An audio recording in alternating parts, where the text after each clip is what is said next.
कृष्ण हरे हरे. हरे राम राम राम हरे हरे. हरे कृष्ण कृष्ण कृष्ण हरे हरे. राम राम राम हरे हरे. हरे कृष्ण कृष्ण कृष्ण हरे हरे. हरे राम राम राम हरे हरे. हरे कृष्ण कृष्ण कृष्ण हरे हरे. हरले कवरद्वार विठ्ठल श्री ज्ञानदेव तुकाराम पंढरीनाथ भगवान की जय. माऊली ज्ञानेश्वर महाराज जगद्गुरु तुकाराम महाराज की जय. नाथ साहेब महाराज की जय. अवधूत चिंतनम श्री गुरुदेव दत्त राजाधिराज सद्गुरुनाथ श्री शंकर महाराज की जय. राजाधिराज सद्गुरुनाथ श्री पांडुरंग महाराज की जय. तरी झडझडोनी वाहिला निग ये भक्तीची वाटे लाग. जिया पावसी अव्यंग निजधाम माझे.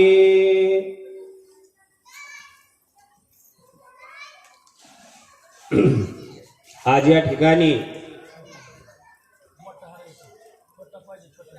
श्री लक्ष्मीनगर दावडा इस्टेट सोसायटी विगर या ठिकाणी चालू असलेला हा अखंड हरिनाम सप्ताह व ग्रंथराज ज्ञानेश्वरी पारायण सोहळा.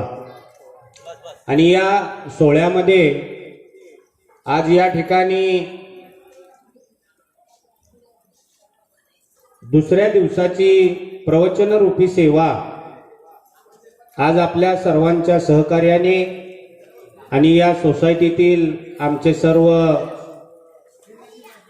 गुरुबंधू असतील, आमचा मित्रपरिवार असेल आणि आपण सर्व वारकरी आपल्या सर्वांच्या आशीर्वादाने, माऊलींच्या आशीर्वादाने आणि माझ्या सद्गुरूंच्या आशीर्वादाने आज या ठिकाणी दुसऱ्या दिवसाची प्रवचन रूपी सेवा माझ्यासारख्या पामराच्या वाट्याला आज आपण या ठिकाणी आलेले आहे.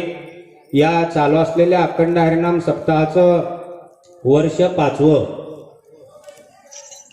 हा चालू असलेला ग्रंथराज ज्ञानेश्वरी नामयज्ञ सोहळा आणि या सोहळ्याचा आनंद घेत असताना आज आपण या ठिकाणी सर्वजण या प्रवचन रूपी कार्यक्रमासाठी उपस्थित राहिलात त्याबद्दल पुन्हा एकदा आपल्या सर्वांचं मनापासून आणि मनपूर्वक असं आभार मानतो. त्याचबरोबर या प्रवचनासाठी आवर्जून उपस्थित असलेले आणि योगायोगाने उपस्थित असलेले आमचे गुरुस्थानी असलेले आमचे महाराज हरिभक्त परायण संजय महाराज ढेकळे, त्याचबरोबर आमच्या मंडळाचे आमचे सहकारी धनाजी महाराज, राजू महाराज पवार, त्याचबरोबर गांगड महाराज पवार आणि आज या ठिकाणी आपल्या या सोसायटीतील आमचे नवीन जोडलेले सहकारी, या सोसायटीचे अध्यक्ष संतोष शेंडगे, लालासाहेब बोरसे, संदीप कोताळ, संदीप उडाणे, बंडू चिताळे, माणिक पांडुळे, तानाजी मोरे आणि आपण सर्वजण माझे सर्व सहकारी, या सोसायटीतील सर्व महिला आणि सर्व भगिनी, आपल्या सर्वांच्या आशीर्वादाने, सर्वांच्या सहकार्याने आज या ठिकाणी संत ज्ञानेश्वर महाराज यांच्या ज्ञानेश्वरी ग्रंथातील आपल्या सर्वांच्या परिचित असलेली 9व्या अध्यायातील 515 क्रमांकाची ओवी आज आपण या प्रवचन सेवेसाठी निवडलेली आहे. आणि माझ्या अल्पबुद्धीला जसं काही सुचल असा मी त्याचा आपल्या सर्वांना भावार्थ करून सांगणार आहे. आपण सर्वांनी शांत चित्तेने तो श्रवण करायचा आहे आणि आता आपण प्रवचनाकडे वळायचं आहे. आजच्या या प्रवचन रूपी सेवेसाठी घेतलेली ओवी, तरी जडजडोनी वहिला निग ये भक्तीचे वाटे लाग. जिया पावसी अव्यंग निजधाम माझे. बघा,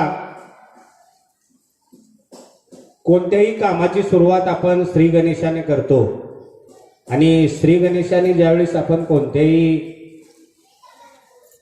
कार्यक्रमाचे असेल, कोणत्या वस्तुरूपी असेल, त्याची आपण गणेशाच्या नावानं सुरुवात केली की त्याचा शेवट गोड होतो. सर्वांनी हात जोडून माझ्याबरोबर आता भजन करायचे. वक्रतुंड महाकार्य सूर्यकोटी समप्रभ निर्विघ्न कुरु मे देवम सर्व कार्येषु सर्वदा. ओम नमो ज्ञानेश्वर करुणा करा आजी दयाळा, तुमचा अनुग्रह लादलो पावन झालो चराचरी.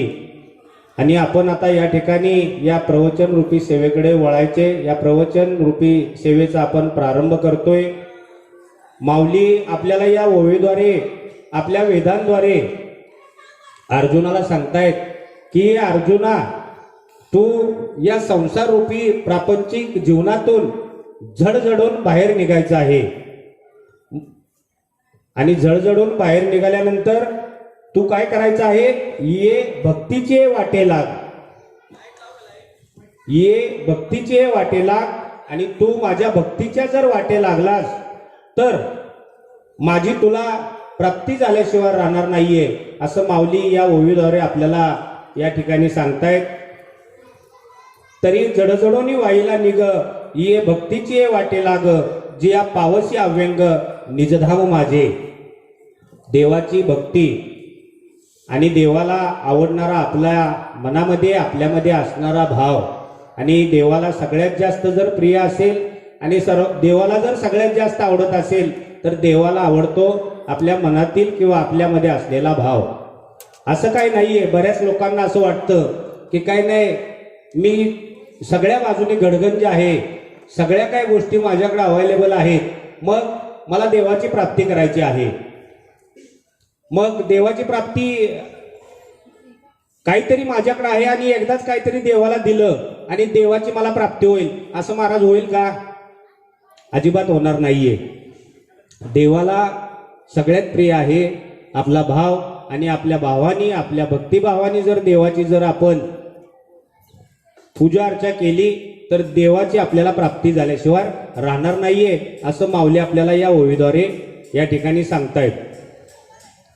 ज्यावेळेस एखाद्या आईला ज्यावेळेस मुलाला ज्यावेळेस जन्म घ्यायचा असतो त्यावेळेस ही देवाने दिलेला जन्म असतोय.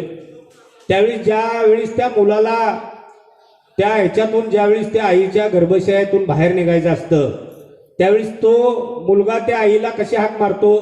भक्तिभावाने हाक मारतो आणि देवाला सांगतो, देवा मला या ह्याच्यातून मला माझी तू सोडवणूक कर. मी या जगतामध्ये आल्यानंतर मी तुझी भक्ती करीन. आणि भक्ती करीन म्हटल्यानंतर देव सुद्धा बघा, देव हा भावाचा भुकेला आहे. आणि देवाला आज सुद्धा तुम्ही त्या भावनेने तुम्ही जर देवाला हाक मारली तर देवाची तुम्हाला प्राप्ती झाल्याशिवाय राहत नाही.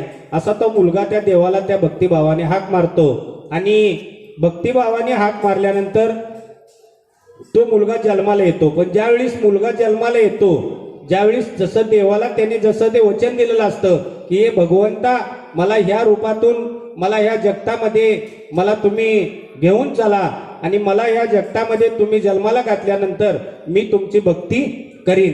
पण असं होतं का महाराज? असं होत नाहीये. मग देवाने तुम्हाला अनेक सोप्या पद्धतीत सांगितले. अगदी बघा, सगळ्याच काही गोष्टी आपल्याकडे असल्यानंतरच देव आपल्याला भेटेल असं काही नाहीये. देवाला अगदी एक पान जरी तुम्ही वाहिलं तरी देवाची प्राप्ती झाल्याशिवाय राहणार नाही. देवाला अगदी एक फूल जरी वाहिलं तरी तुम्हाला त्याची प्राप्ती झाल्याशिवाय राहणार नाही. देवाला अगदी एक फळ जरी वाहिलं तरी त्याची प्राप्ती झाल्याशिवाय राहणार नाही. म्हणून या अध्यायातील एक श्लोक आहे की पत्रम पुष्पम फुलम तोयम एवम. ह्याप्रमाणे माऊली आपणास या श्लोकाद्वारे सांगतायत की बघ, आपण देवाला एक पान जरी वाहिलं, या भावाने आपण भक्तिभावाने देवाला एक पान जरी वाहिलं तरी तुम्हाला त्याची प्राप्ती झाल्याशिवाय राहणार नाही. म्हणून माऊली या ओवीद्वारे अर्जुनाला सांगतायत की अर्जुना, या संसार रूपी प्रापंचिक जीवनातून तू झडझडून बाहेर निघ. आणि झडझडून बाहेर निघाल्यानंतर तू माझी भक्ती कर. माझी भक्ती केल्यानंतर जी या पावसी अव्यंग निजधाम माझे, व्यंग नसलेलं असं माझं जे निजधाम आहे, माझं जे स्वरूप आहे, आणि या स्वरूपाची तुला प्राप्ती झाल्याशिवाय राहणार नाहीये. महाभारतामध्ये ज्यावेळेस पांडव वनवासाला जातात त्यावेळेस दुर्वास ऋषी यांनी पांडवाला त्रास देण्यासाठी, दुर्योधनाने पांडवाला त्रास देण्यासाठी दुर्वास ऋषीला पाठवलं होतं. बघा, पांडवाला पाठवल्यानंतर, पांडवाकडं दुर्वास ऋषीला पाठवल्यानंतर आता पांडव त्यावेळेस महाभारतामध्ये वनवासाला गेले होते. मग दुर्योधनाने दुर्वास ऋषीला सांगितलं की हे बघ, जी काय माझ्याकडं जी तुला माझ्याकडे जी काय ही आतापर्यंतची हे होती त्या सगळ्या गोष्टी मी तुला दिलेल्या आहेत, पण आता माझं तुला एक आता काम करावं लागेल किंवा माझं तुला काहीतरी ऐकावं लागेल. मग दुर्वास ऋषी म्हणले ठीक आहे, काय हरकत नाही. एवढे दिवस दुर्योधनाने आपल्यावरती जे काय संस्कार केलेत किंवा आपल्याला सांभाळले, म्हणजे आता जी काय हे केलेलं आहे त्यांची सेवा करणं आता माझं काम आहे. मग दुर्वास ऋषीला सांगितलं तुम्ही एक काम करायचं, तुम्ही पांडवाकडे जायचं आणि पांडवाला तुम्ही त्रास द्यायचा. आता त्रास द्यायचा म्हटलं तर आता नेमकं काय करायचं? मग दुर्योधनाने दुर्वास ऋषीला सांगायचं तुम्ही पांडवाकडे जायचं आणि पांडवांना सांगायचं आम्ही तुमच्याकडे जेवायला येणार आहे आणि आम्हाला तुमच्याकडून जेवण पाहिजे. मग आता दुर्वास ऋषी म्हणले ठीक आहे. बरं, हे दुर्वास ऋषीला सांगण्याचं कारण असं आहे, दुर्वास ऋषीला एका टायमिंगला 60 खंडी अन्न लागत होतं. आता 60 खंडी अन्न आपल्यासारखा सामान्य माणूस एका माणसाला एक दिवसाला घालू शकतो का?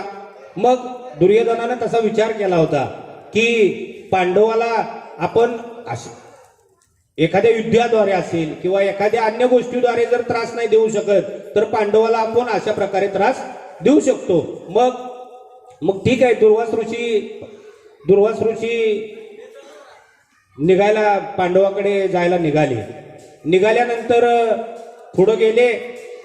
परत दुर्योधनाने दुर्वास ऋषीला थांबवलं. म्हणलं हो का ऋषी मुनी, तुम्ही आता माझी अट्ट मान्य केलेली आहे, तुम्ही चाललेला आहे, पण तुम्ही पांडवाला असं सांगायचं की मी तुमच्याकडे जेवायला येणार पण दिवस मावळल्याच्या नंतर येणार. ठीक आहे म्हणले, काय हरकत नाहीये. मग दुर्वास ऋषी पांडवाकडे गेले. पांडवाकडे गेल्यानंतर पांडवाला सांगितलं की आज आम्ही तुमच्याकडे जेवायला येणार आहे. जेवायला येणार आहे म्हटल्यानंतर पांडव म्हणले ठीक आहे, काय हरकत नाहीये. पांडवाने द्रौपदी मातेला लगेच सांगितलं की अरे बाबा, आज आपल्याकडे दुर्वास ऋषी जेवायला येणार आहेत, तर जेवणाचा बेत आपण व्यवस्थितपणे पार पाडायचा आहे. मी त्यांना सांगितलेलं आहे, मी त्यांना वचन दिलेलं आहे की आपण जेवायला येऊ शकता. पण दुर्वास ऋषी पांडवाला सांगतायत की आम्ही दिवस मावळल्याच्या नंतर गंगेमध्ये स्नान वगैरे करू आणि मग तुमच्याकडे जेवण करण्यासाठी येऊ. ठीक आहे, काय हरकत नाही. मग त्यावेळी द्रौपदीकडे एक सूर्य ताट होतं. द्रौपदीला एक सूर्य ताट दिलं होतं. ते सूर्य ताट असं होतं, द्रौपदीनं जर त्या सूर्य ताटाला जर सांगितलं की आज आपल्याकडे एवढी माणसं जेवायला या ठिकाणी येणार आहेत आणि त्यांच्यासाठी एवढं जेवणाचं नियोजन करायचंय का, ते बघा भगवंतानं दिलेली देण आहे ती आणि भगवंताचाच तो चमत्कार आहे. मग त्या ताटाला जर तिने सांगितलं काय नाही, आज आपल्याकडे 100 माणसं जेवायला येणार आहेत, ते ताट भगवंतानं दिलेली सेवा आहे, ते लगेच 100 माणसाचं जेवण तयार करत होतं. ते ताट कुठलं होतं? सूर्य ताट होतं. सूर्य ताट होतं म्हणजे कसं होतं माहितीये का, जोपर्यंत सूर्य आहे तोपर्यंत ते ताट जेवण बनवत होतं. मग द्रौपदीकडं पांडवांनी सांगितलं की बाबा असं आहे आणि आता दुर्वास ऋषी आपल्याकडे जेवायला येणार आहेत. द्रौपदीनं पण पांडवांना लगेच सांगितलं काय हरकत नाहीये, येऊ दे त्यांना, जेवण वगैरे फर्स्ट क्लास आपण बनवूया, चांगला पाहुणचार करूया आणि त्यांना परत पाठवूया. पण हे काय सांगितलं नव्हतं, दिवस मावळल्यानंतर येणार आहेत. माऊली आपल्याला या ठिकाणी काय सांगतायत, ये भक्तीची वाटे लाग, जिया पावशी अव्यंग निजधाम माझे, तरी जडजडोनी वाईला निग. आता आपण संसार रूपी जीवनातून बाहेर आलेलो आहे. बाहेर आलेलो आहे म्हणजे बाहेर आल्या आपल्याला माऊलीची किंवा आपल्याला भगवंताची प्राप्ती नाही होणार. आपल्याला देवाची भक्ती करावी लागेल. जसा हा जो आपला सोहळा आहे, हा सोहळा नुसता उभा करून महाराज चालेल का? या मंडपामध्ये भजन केलं पाहिजे, या मंडपामध्ये कीर्तन केलं पाहिजे, या मंडपामध्ये प्रवचन केलं पाहिजे. आणि हे सगळं करत असताना जी काय आपल्या मुखातून, आपल्या कानाने श्रवण करणे, मुखातून भगवंताचं नामस्मरण करणे, ह्या गोष्टी जोपर्यंत आपण करत नाहीये तोपर्यंत आपली भक्ती कशी होईल? मग आता दुर्वास ऋषी जेवायला येणार आहे. बघा, मी मगाशी काय सांगितले, देवाला काय प्रिय? आपला भाव. देवाला आजही आपण आपल्या भावानी, आपल्या अंतकरणाने, मागं माऊलींना आपण अंतकरणातून जरी आवाज दिला तरी माऊली 100% प्रकट होतील. आज ही माऊली आपल्या या राज्यामध्ये, या देशामध्ये आज ही माऊली जिवंत आहे. आजही तुम्हाला जायचं असलं, तुम्ही आळंदीला जावा, माऊलींच्या समाधीला कान लावा आणि भक्तिभावाने कान लावा. तुम्हाला त्यातनं रामकृष्ण हरी आवाज आल्याशिवाय राहणार नाही. मग आता दुर्वास ऋषी जेवायला येणार आहेत. दिवस आता मावळलाय. द्रौपदीला खूप मोठा प्रश्न पडला, आता करायचं काय? मग आता करायचं काय म्हटल्यानंतर द्रौपदीनं तर सांगितलं होतं की काय हरकत नाही पांडवांना, की येऊ दे, दुर्वास ऋषी जरी जेवायला आले तरी त्यांचं जेवण इथं तयार असेल. मग द्रौपदी खूप ह्याच्यामध्ये आली. हो, आता करायचं काय नेमकं? आता सूर्यताटाची वेळ तर संपून गेली. आता दुर्वास ऋषी तर आता जेवायला येत आहेत. मग द्रौपदीनं देवाचा दावा करायला चालू केलं आणि अंतकरणातून देवाचा दावा केला. भगवंताला हाक मारली तिनं. त्यावेळेस भगवंत द्वारकेमध्ये, त्यावेळेस भगवंत नुकतेच जेवायला बसले होते. मग आता करायचं काय? मग भगवंत आहे बघा, तो जगाचा मालक आहे, जगाचा पांडुरंग परमात्मा आहे. आणि भक्तांनी जर त्याला आवाज दिलाय, हाक मारली, तर त्याच्या आवाजाला जागृत होणं फार गरजेचं आहे. मग द्रौपदीचं ते रूप पाहून, द्रौपदीचा आवाज ऐकून भगवंताला सुद्धा ते बसलेल्या ताटावरूनच भगवंताला उठावं लागलं की बाबा, माझ्या द्रौपदी ही भगवंताची खूप प्रिय भक्त होती. मग देवाला सुद्धा खूप भूक लागली होती म्हणून देव द्वारकेमध्ये जेवायला बसले होते. द्रौपदीचा जसा कानावरती आवाज जसा आला असं भगवंत द्रौपदी जवळ आलं. मग आता देव म्हटलं, अरे काय बाबा, काय झालं? मला एकतर पहिलीच भूक लागली होती, मी आत्ताच जेवायला बसलो होतो आणि तुम्ही मला हाक मारली, काय? मग द्रौपदीनं जे काय असेल ते सांगितलं. म्हणले असं असं आहे आणि पांडवांनी सांगितल्याप्रमाणे मी पांडवांना सांगितलंय की दुर्वास ऋषी आमच्याकडे आज या ठिकाणी पाहुणचारासाठी आलेले आहेत, जेवण करण्यासाठी आलेले आहेत.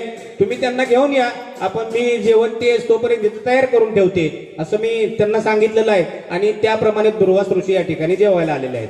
बर, मग आता करायचं काय? मग आता देव म्हणले ठीक आहे, काय हरकत नाही, काय असेल ते आपण करून टाकूया, काय, पण आता मला पहिल्यांदा जेवायला दे. आता द्रौपदी म्हणली, आता ह्यांना जेवण करायचं माझ्याच्याने व्हायना, आता तुझं हे कुठं आलं मधीच? म्हणजे तू माझा समस्या मिटवाय आलाय का समस्या वाढवाय आलाय? मग नाही, ती देव म्हणले ते मला काय आता सांगू नकोस, मला पहिल्यांदा मला इथं जेवायला दे. मग आता त्या ठिकाणी द्रौपदी खूपच म्हणजे ह्याच्यामध्ये आली. आता जेवाय द्यायचं कुठलं देवाला? मग देवाने तिथं ते सूर्य ताट ठेवलं होतं, ते देवाने बघितलं आणि देवाने सांगितलं ते ताट इकडं माझ्याकडे घेऊन ये. त्या ताटाला एक पान चिकटलं होतं. ते पान देवानीच त्यांच्या हाताने घेतलं, खाल्लं. जसं भगवंताने ते पान खाल्लं असं देवाने तृप्तीचा ढेकरच दिला. देवाने तृप्तीचा ढेकरच दिला आणि म्हणले ठीक आहे, काय हरकत नाही, आता तू काळजी काय करू नको, माझं पोट भरलंय. माऊलीनं आपल्याला या ओळीमध्ये काय सांगितलंय? ये भक्तीचे वाटे लाग, जिया पावसी अव्यंग निजधाम माझे. द्रौपदीनं आपल्या भक्तिभावाने, आपल्या देवाला आवडणाऱ्या भावाने हाक मारली. देव आले. देवानी फक्त एक सूर्य ताटातलं पान खाल्लं आणि तृप्तीचा ढेकर दिला. मग देवानी सांगितलं ठीक आहे, आता कुठं आहे दुर्वास ऋषी? मग ते बोलले तिथं, आता ते बोलले गंगा स्नान करून येत आहेत आणि गंगा स्नान केल्यानंतर मग आता ते आपल्याकडे जेवायला येत आहेत. आता तो भगवंत आहे, तो परमात्मा आहे. मग देवानी काय केलं? त्या नदीवरच मंडप टाकला, असा भव्य मोठा मंडप टाकला. ते द्रौपदी जवळच आहेत. मंडप टाकला, तिकडं दुर्वास ऋषी तिकडं आता गंगेमध्ये स्नान करतायत आणि आता काही वेळामध्ये आता इकडे द्रौपदीच्या इकडे येत आहेत. मग देवाने असा भव्य असा मंडप बिंडप टाकला आणि खूप असे तिथं पदार्थ देवाने तिथं तयार करून ठेवले. दुर्वास ऋषी आणि ती मंडळी सगळी नदीपात्रातून बाहेर आली आणि त्यांनी तिथं जेवणच चालू केलं. मग एका टायमिंगला दुर्वास ऋषीला 60 खंडे अन्न लागत होतं. भगवंतानं तिथं जेवण वगैरे सगळी त्यांची व्यवस्था करून ठेवली होती. तिथं गेल्यानंतर ऋषीमुनी सगळे जेवायला बसले आपापल्या ह्यानी आणि ऋषीमुनींनी तिथं गेल्यानंतर त्यांनी तिथं एकच घास खाल्ला आणि त्यांनी तिथं तृप्तीचा ढेकर दिला. ऋषीमुनींनी ओळखलं आणि ऋषीमुनी तिथूनच हात जोडत आले द्रौपदी मातेकडं. अरे द्रौपदी माते, असं नाहीये, हा भगवंत परमात्मा जर तुझा भाव असेल, या भगवंताची तू एवढी प्रिय भक्त असेल, तर माझ्यासारख्या माणसानी म्हणजे तुझी परीक्षा काय घ्यायची. मग माऊलीनं या ओवीद्वारे काय सांगितलंय आपल्याला, जिया पावस्य अव्यंग निजधाम मांजे, म्हणजे द्रौपदीला या ठिकाणी देवाची प्राप्ती झालेली आहे. आता आपण पानाची भक्ती दिलेली आहे. मग याच्यावर आणि एक दृष्टांत देतो तुम्हाला. देवाला काय आवडतं? भाव. देवाला प्रिय काय? आपल्या मनातील असलेला भाव. अगदी देवाला गेल्यानंतर मी आता या मंदिरामध्ये आलेलो आहे आणि या मंदिरामध्ये आल्यानंतर आता माझ्या खिशामध्ये मोजकच काहीतरी पैसे होतं. बघा, सगळ्यांना सवयच आहे आपल्याला सगळ्याला. आपण मंदिरात गेल्यानंतर अगदी खिशात घातल्यावर नोट निघाल्यानंतर देवाला टाकतो का? त्या नोटाच्या खाली आपली बोटं आपल्या मनानंच आपण हलवत असतो. चिल्लर कुठे भेटते का? आता चिल्लर जर देवाला दिली तर मग देव सुद्धा आपल्याला चिल्लर सारखंच आपल्याला प्राप्ती देणार ना. मोठी नोट टाकल्यानंतर देव सुद्धा आपल्याला, म्हणजे बघा असं आहे. मग आता आपण पानाची भक्ती या ठिकाणी बघितली. आता आपल्याला फळाची भक्ती आता करूया. आता मी ह्या मंदिरामध्ये आलो आणि आल्यानंतर आता माझ्या येतानाच मनात आलं की आता नेमकं देवाला इथं न्यायचं काय. देवाला तुम्ही आपल्या भक्तिभावाने जे पण तुम्ही देवाला अर्पण करणार आहे, देव हा भावाचा भुकेला आहे आणि आपल्या मनातून किंवा आपल्या भावनेतून जर भगवंताला आपण जर अगदी पान जरी वाहिलं तरी देवाची आपल्याला प्राप्ती झाल्याशिवाय राहणार नाही. आपण आता बघितलेलं आहे द्रौपदीचं उदाहरण. तसंच शबरी एकदम लहान होती, खूप लहान होती एकदम, आणि लहान होती. पहिली लोक बऱ्यापैकी लहानपणीच लग्न वगैरे लावायची, हे तर आपल्याला सगळ्यांना माहितीच आहे. तशी शबरी एकदम खूप लहान होती आणि शबरीच्या वडिलांनी शबरीचा विवाह त्या ठिकाणी जमवला होता. आस्ते आस्ते दिवस येत गेले. आता उद्या शबरीचं लग्न असते. ज्यावेळी शबरीचं लग्न होतं त्यावेळीच शबरीच्या वडिलांनी, शबरी ही भिल्लनीच्या जातीची शबरी होती. मग आता कसं असते, ज्यांनी त्यांनी आपोआपली, समजा आपली जात आहे, आपला धर्म आहे, ज्या त्या धर्माप्रमाणे किंवा जातीप्रमाणे आपण कुठलाही घरामध्ये प्रोग्राम असू दे, आपलं लग्न असू दे किंवा अन्य कुठलाही प्रोग्राम असू दे, आपण आपल्या परंपरेनुसारच करतो ना. तसंच शबरी ही भिल्लनीची होती आणि शबरीचा विवाह तिच्या वडिलांनी लहानपणी जमवला होता. दिवस जवळ आले होते आणि उद्या शबरीचं या ठिकाणी लग्न आहे. मग आता लग्न आहे म्हटल्यानंतर लग्नामध्ये येणाऱ्या पाहुण्यांचा पाहुणचार तर आपण केलाच पाहिजे, ते आपलं प्रथम कर्तव्यच आहे.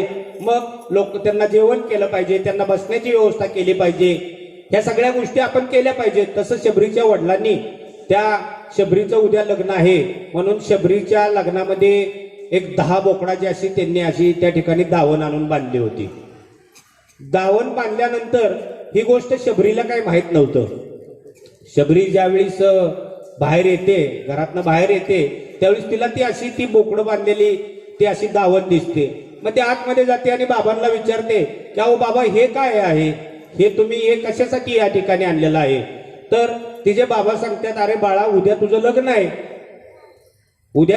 आहे आणि या तुझ्या लग्नासाठी येणारे जे काय आपले नातेवाईक आहेत किंवा जे काय आपली इथली असणारे ग्रामस्थ आहेत, ह्या लोकांना तुझ्या लग्नामध्ये त्यांना जेवण करण्यासाठी ही बोकडे या ठिकाणी आणलेली आहेत आणि त्यांना आपल्या म्हणजे आपल्या जातीमध्ये मांसाहार लोक लग्नामध्ये मांसाहार लोकांना घालणं हे आपल्या जातीमध्ये आहे. मग शबरी खूप नाराज झाली. शबरी म्हणून विचार केला, अरे म्हटले असं कसं काय, उद्या माझं लग्न होणार आहे आणि उद्या माझ्या लग्नामध्ये जर माझ्या एका लग्नामध्ये किंवा माझ्या एका लग्नासाठी या ठिकाणी जर या 10 जीवांचा प्राण जात असेल तर ही गोष्ट मला मान्य नाही. मग शबरी नाराज झाली एकदम. शबरी ही रामाची भक्त होती. खूप नाराज झाली आणि शबरी घरनं निघूनच गेली रात्रीची. तिला ते आवडलं नाही. तिचं म्हणणं असं आलं की अरे माझ्या एका लग्नासाठी इथं जर 10 जीव जर दिले जात असतील तर माझं हे लग्न करून काय कामाचं आहे, माझं हे लग्न करून काय कामाचं आहे. मग ती रात्रीची निघून जाते. निघून गेल्यानंतर ती अशीच लांब, घरापासून लांब लांब लांब लांब लांब अशी जंगलामध्ये जाते. आता जंगलामध्ये गेल्यानंतर तिला कुठंतरी आसरा मिळणं फार गरजेचं आहे. पण तिला काय कुठं काय दिसेना. पण शबरी ही रामाची भक्त होती. शबरीच्या मनामध्ये रामाचा कायम धावा होता. बघा, आपण दररोज सकाळी ज्यावेळेस उठतो त्यावेळेस प्रत्येकाला असं वाटतं की आपल्या घरामध्ये असणाऱ्या देवाऱ्यावरती भगवंताची आपण नित्यनेमाने पूजा केली पाहिजे. पूजा करत असताना बऱ्याच लोकांना सवय असती, आपण तर वारकरी संप्रदायाचे आपण सेवक आहोत, आपण माऊलींचे सेवक आहोत, तुकोबारायांचे सेवक आहोत, या पांडुरंग परमात्म्याचे सेवक आहोत. मग आपण आपल्या घरामध्ये दररोज सकाळी उठलं पाहिजे लवकर. आपल्या घरामध्ये आपल्या देवाऱ्यामध्ये असणाऱ्या जे काय भगवंत आहेत, ज्या काय आपलं कुलदैवत असेल, माऊली असतील, तुकोबाराय असतील, पांडुरंग परमात्मा असेल, यांची दररोज नित्यनेमाने आपण पूजा केली पाहिजे.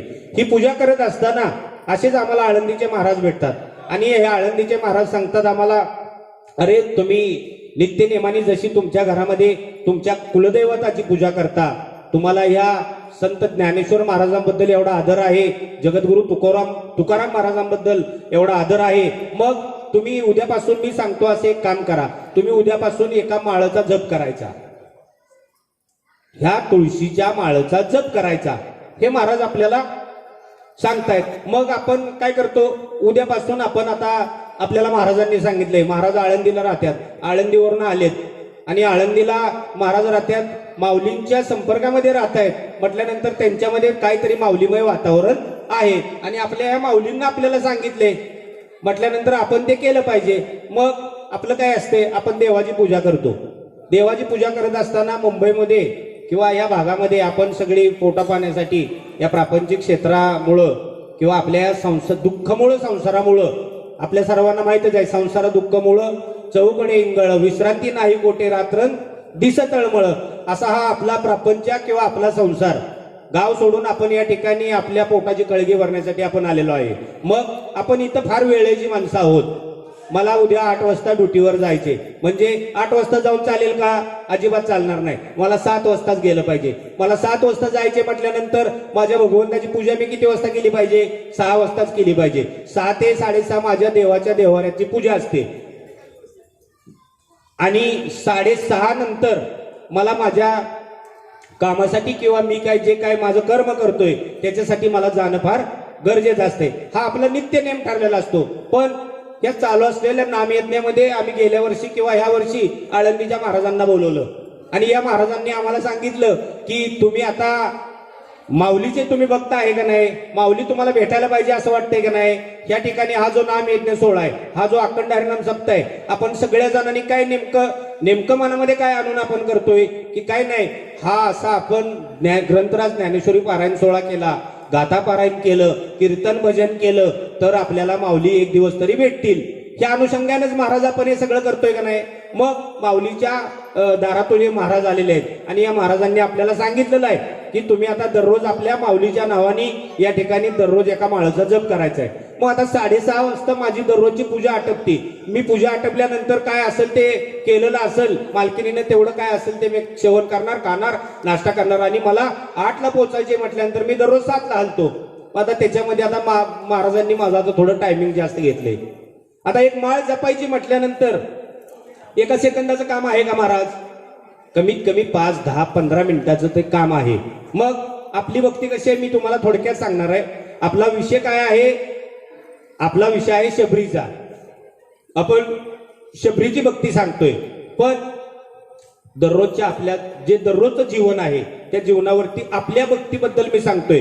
हे जे काय आपण बसलोय किंवा हे जे काय करतोय, हा जो पारायण सोहळा जो चाललाय, ह्या सोहळ्यामध्ये प्रत्येकाच्या मनामध्ये आहे की ह्या सोहळ्यामध्ये मी मनापासून जर ह्या सोहळ्याचा आनंद घेतला, ह्या सोहळ्यामध्ये मी तनानी मनानी किंवा माझं अन्य काय सोडून जर मी ह्या सोहळ्यामध्ये जर नाचलो, खेळलो, बागडलो, तर मला माऊली भेटणार आहेत, मला तुकोबारायांचं दर्शन होणार आहे, मला पांडुरंग परमात्म्याचं दर्शन होणार आहे.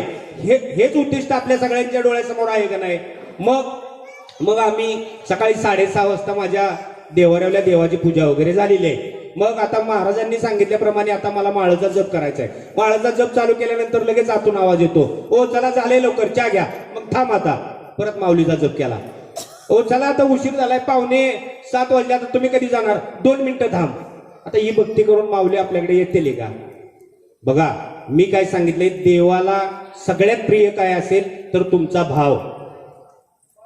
दररोज 4, 10, 5 माळा असं काही नाहीये. 108 मान्याची आपली एक माळ आहे आणि 108 मान्याची माळ खरोखर माऊलींना जर समोर ठेवून जर आपण खरोखर जर जप केला, एक दिवस माऊली भेटल्याशिवाय राहणार नाहीत, अशी ही भक्ती आहे. मग शबरी जाते निघून जंगलामध्ये. गेल्यानंतर पुढं गेल्यानंतर त्या शबरीला त्या जंगलामध्ये एका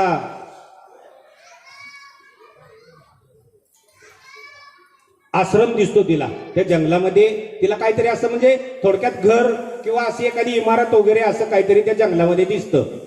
दिसल्यानंतर तिच्या मनात येतं, इथं काहीतरी दिसतंय, म्हणजे आपल्याला ह्या आजूबाजूच्या परिसरात थांबायला काय अडचण आता नाहीये, ही शबरीच्या मनामध्ये होतं. पण शबरी रामाची भक्त होती, तिला विश्वास होता, अगदी मी कुठेही राहिली तरी मी रामाची भक्त आहे. तिला रामाच्या भेटीची खूप वेळ होती, तिला खूप वेळ लागलं होतं. आणि तिची भक्ती अशी होती, तिला काय नको होतं, तिला फक्त राम, माझे प्रभू रामचंद्र मला कधी भेटतील ह्याची खूप ओढ होती, सैरवैर झाली होती. तिला अजिबात असं काही वाटत नव्हतं की ह्या जंगलामध्ये मी एकटी आल्यानंतर मला काहीतरी दिसल, मला काहीतरी खाईल, मला कोणतरी भेटल, अजिबात तिच्या काय असलं मनात नव्हतं. मग तिला समोर आश्रम दिसला, त्या आश्रमाचा तिनं आधार घेत शबरी आजूबाजूला तिथं वास्तव्यामध्ये राहायला लागल्यानंतर तो जो आश्रम होता, त्या आश्रमाचे ऋषीमुनी खूप मोठे तपस्वी होते. त्या ऋषीमुनींचं नाव होतं मातंग ऋषी. आणि त्या मातंग ऋषीच्या त्या आश्रमामध्ये असे भरपूर असे त्या ठिकाणी ऋषीमुनी होते. आणि त्यांच्या हिशोबाने दररोजचं त्यांचं भक्तिमय वातावरण असेल, दररोजचं ऋषीमुनींचा जो काय पाठ असेल किंवा त्यांचं हे असेल, त्यांची भक्ती ती त्यांच्या मार्गाने चालू होती. मग शबरी त्या ऋषीमुनींचं जे काय असेल ते थोडंफार लांबून इकडून तिकडून ती बघत होती.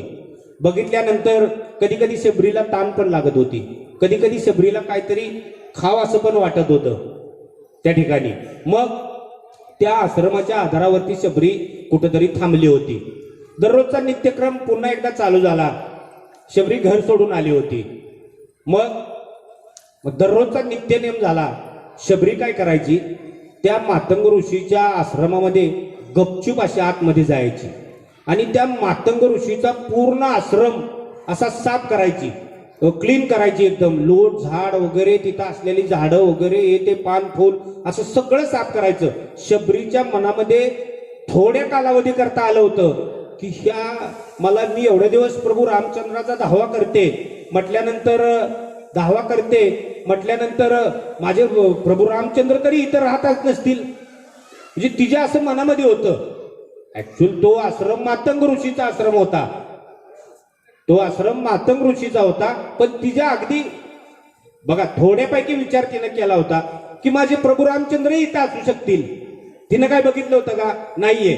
मग मला माझं जे नित्यक्रम आहे त्या हिशोबाने शबरी त्या मातंग ऋषीचा तो आश्रम एकदम स्वच्छ आणि क्लीन करायची. हे सगळं कधी करायची? सकाळी उजडायच्या अगोदर तर ती सगळं एकदम क्लीन केलेलं असायचं. मग हा दररोजचा त्यांचा नित्यक्रम चालू होता. मातंग ऋषीच्या एक दिवस ध्यानात आलं, आश्रम एकदम स्वच्छच व्हायला लागलाय, म्हणजे हे सगळे ऋषीमुनी आता एकदम खूप छान पद्धतीनं काम करतायत. आश्रम एवढा स्वच्छ ठेवतायत, भक्तिमय वातावरण इथं निर्माण होते. एक झाड होतं, एक वडाचं असेल, पिंपळाचं असेल. आपण पिंपळाच्या किंवा वडाच्या झाडाला जो ओटा करतो हे तर माहिती आहे की नाही, आपल्या गावाकडे असेल किंवा इथं कुठेही असेल. वडाचं झाड हे एकदम असं जुळून असतं, खूप असं त्याचं खोड वगैरे असं असतं आणि ते जुळलेलं असतं आणि असं हे असल्यामुळे त्याची सावली खूप छान पडते. इतर झाडापेक्षा वडाच्या पिंपळाच्या झाडाची सावली ही छानच असते. मग दररोज जर त्या झाडाला बांधलेला जो वटा असतो तो वटा आपण नित्य नेमाने जर साफ करत बसलो तर तिथं 100% चार माणसं, उद्या 8 माणसं, परवा 12 माणसं हे ऑटोमॅटिक बसतील का नाही.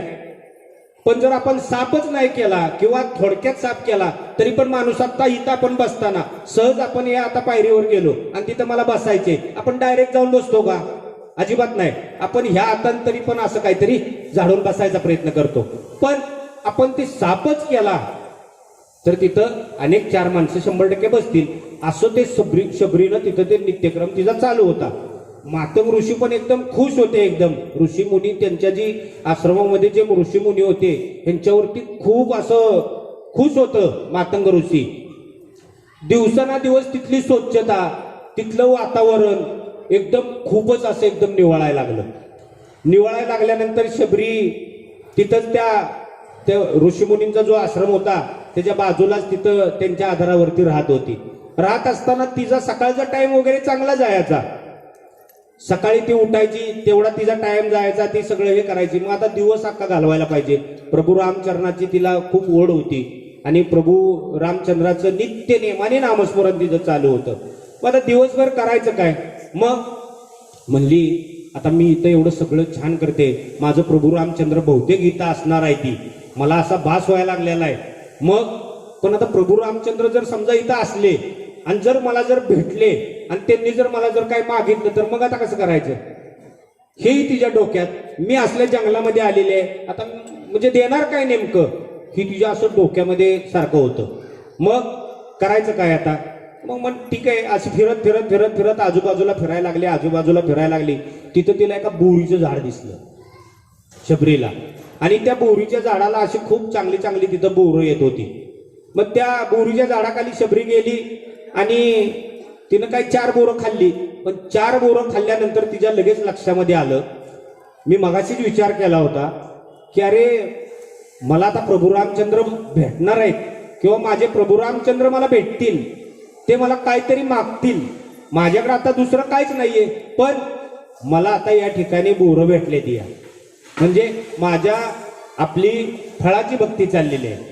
मग माझ्या प्रभू रामचंद्राला मागितल्याबरोबर मी ही तरी देईन. मग शबरीचाही नित्यक्रम त्या ठिकाणी चालू झाला. शबरी त्या झाडाखाली यायची, एक बोर उचलायची आणि खायची. मग आता कधी आंबट लागायचं, कधी तुरट लागायचं, असं. आता शेवटी ते फळच आहे, सगळीच फळं काही झाडाची गोड लागते ती का? थोडं एखादं तुरट किंवा आंबट लागतच की. मग तिच्या मनात आलं, चला आपण आता प्रभू रामचंद्रासाठी आपण हे आता फळं आपण गोळा करतोय, बोरं गोळा करतोय. मग प्रभू रामचंद्र मला भेटणार आहेत, मग त्यांना आंबट बोर देऊन चालेल का? अजिबात चालणार नाही. मग शबरीनं ती हेच लावला सपाटाच, बोर घ्यायचं, चाकायचं, जर बोर जर आंबट असेल टाकायचं, गोड असलं का आपल्या गाठोड्यामध्ये बांधून ठेवायचं. अशी शबरी ती बोरं गोळा करायला लागली. हे सगळं करत असलेला दररोजचा नित्यक्रम या ठिकाणी चालू झाला. माऊली आपल्याला या ओवीद्वारे काय सांगतायत महाराज? ये भक्तीची वाटेला जिया पावशी अव्यंग निज धाम माझे. भगवंताची भक्ती भावानी केली तरच माझी तुम्हाला प्राप्ती होणार आहे, या ओवीद्वारे माऊली या ठिकाणी आपल्याला सांगतायत. मग एक दिवस काय मातंग ऋषीच्या मनात आलं, एवढ्या दिवसापासून मी या ठिकाणी आश्रमामध्ये राहतोय, हे सगळे ऋषी मुनी या ठिकाणी सांभाळतोय, मग एवढं साफसुथरं कधी काही दिसत नाही ना, आत्ताच हे कसं काय दिसायला लागलं? आपण जरा बघूया नेमकं आपला म्हणजे माझा कोणता ऋषी एवढं सगळं काम करतोय. बघा, प्रामाणिकपणे जर एखादा माणूस काम करत असेल तर त्या मालकाचं 100% लक्ष त्या माणसावर जातं का नाही? आणि ते गेलंच पाहिजे. प्रामाणिकपणाचा जे काही तुम्हाला तुमचा वाटा हा प्रामाणिकपणाचा मिळालाच पाहिजे, बरोबर आहे का नाही? मग ऋषी मुनीने एक दिवस ठरवलं, नेमका माझ्या ह्या आश्रमातला कोणता ऋषी एवढं सगळं साफसुथरं करतोय? मला आता ते बघायला लागेल. मग ऋषीमुनी लक्ष ठेवूनच राहिलं. शबरीच्या टायमिंगला त्या आश्रमामध्ये गेली. आश्रम सगळा साफ केला. बाहेर जाताना बरोबर मातंग ऋषीने शबरीला आवाज दिला, थांब, कोण आहे बाबा? शबरी थोडी घाबरली. शबरीनंही त्यांना बघितलं नाही, मातंग ऋषींनाही शबरीला बघितलं नाही. पण मातंग ऋषी हे खूप मोठे ऋषी होते, खूप मोठी देवाची भक्ती केलेली होती. मातंग ऋषीला माहित होतं की ही कोण आहे. मग मातंग ऋषीनं तिला थांबवलं आणि विचारलं, अरे बाळा, तू बाबा इथं राहते कुठं? तू आहे कुठली?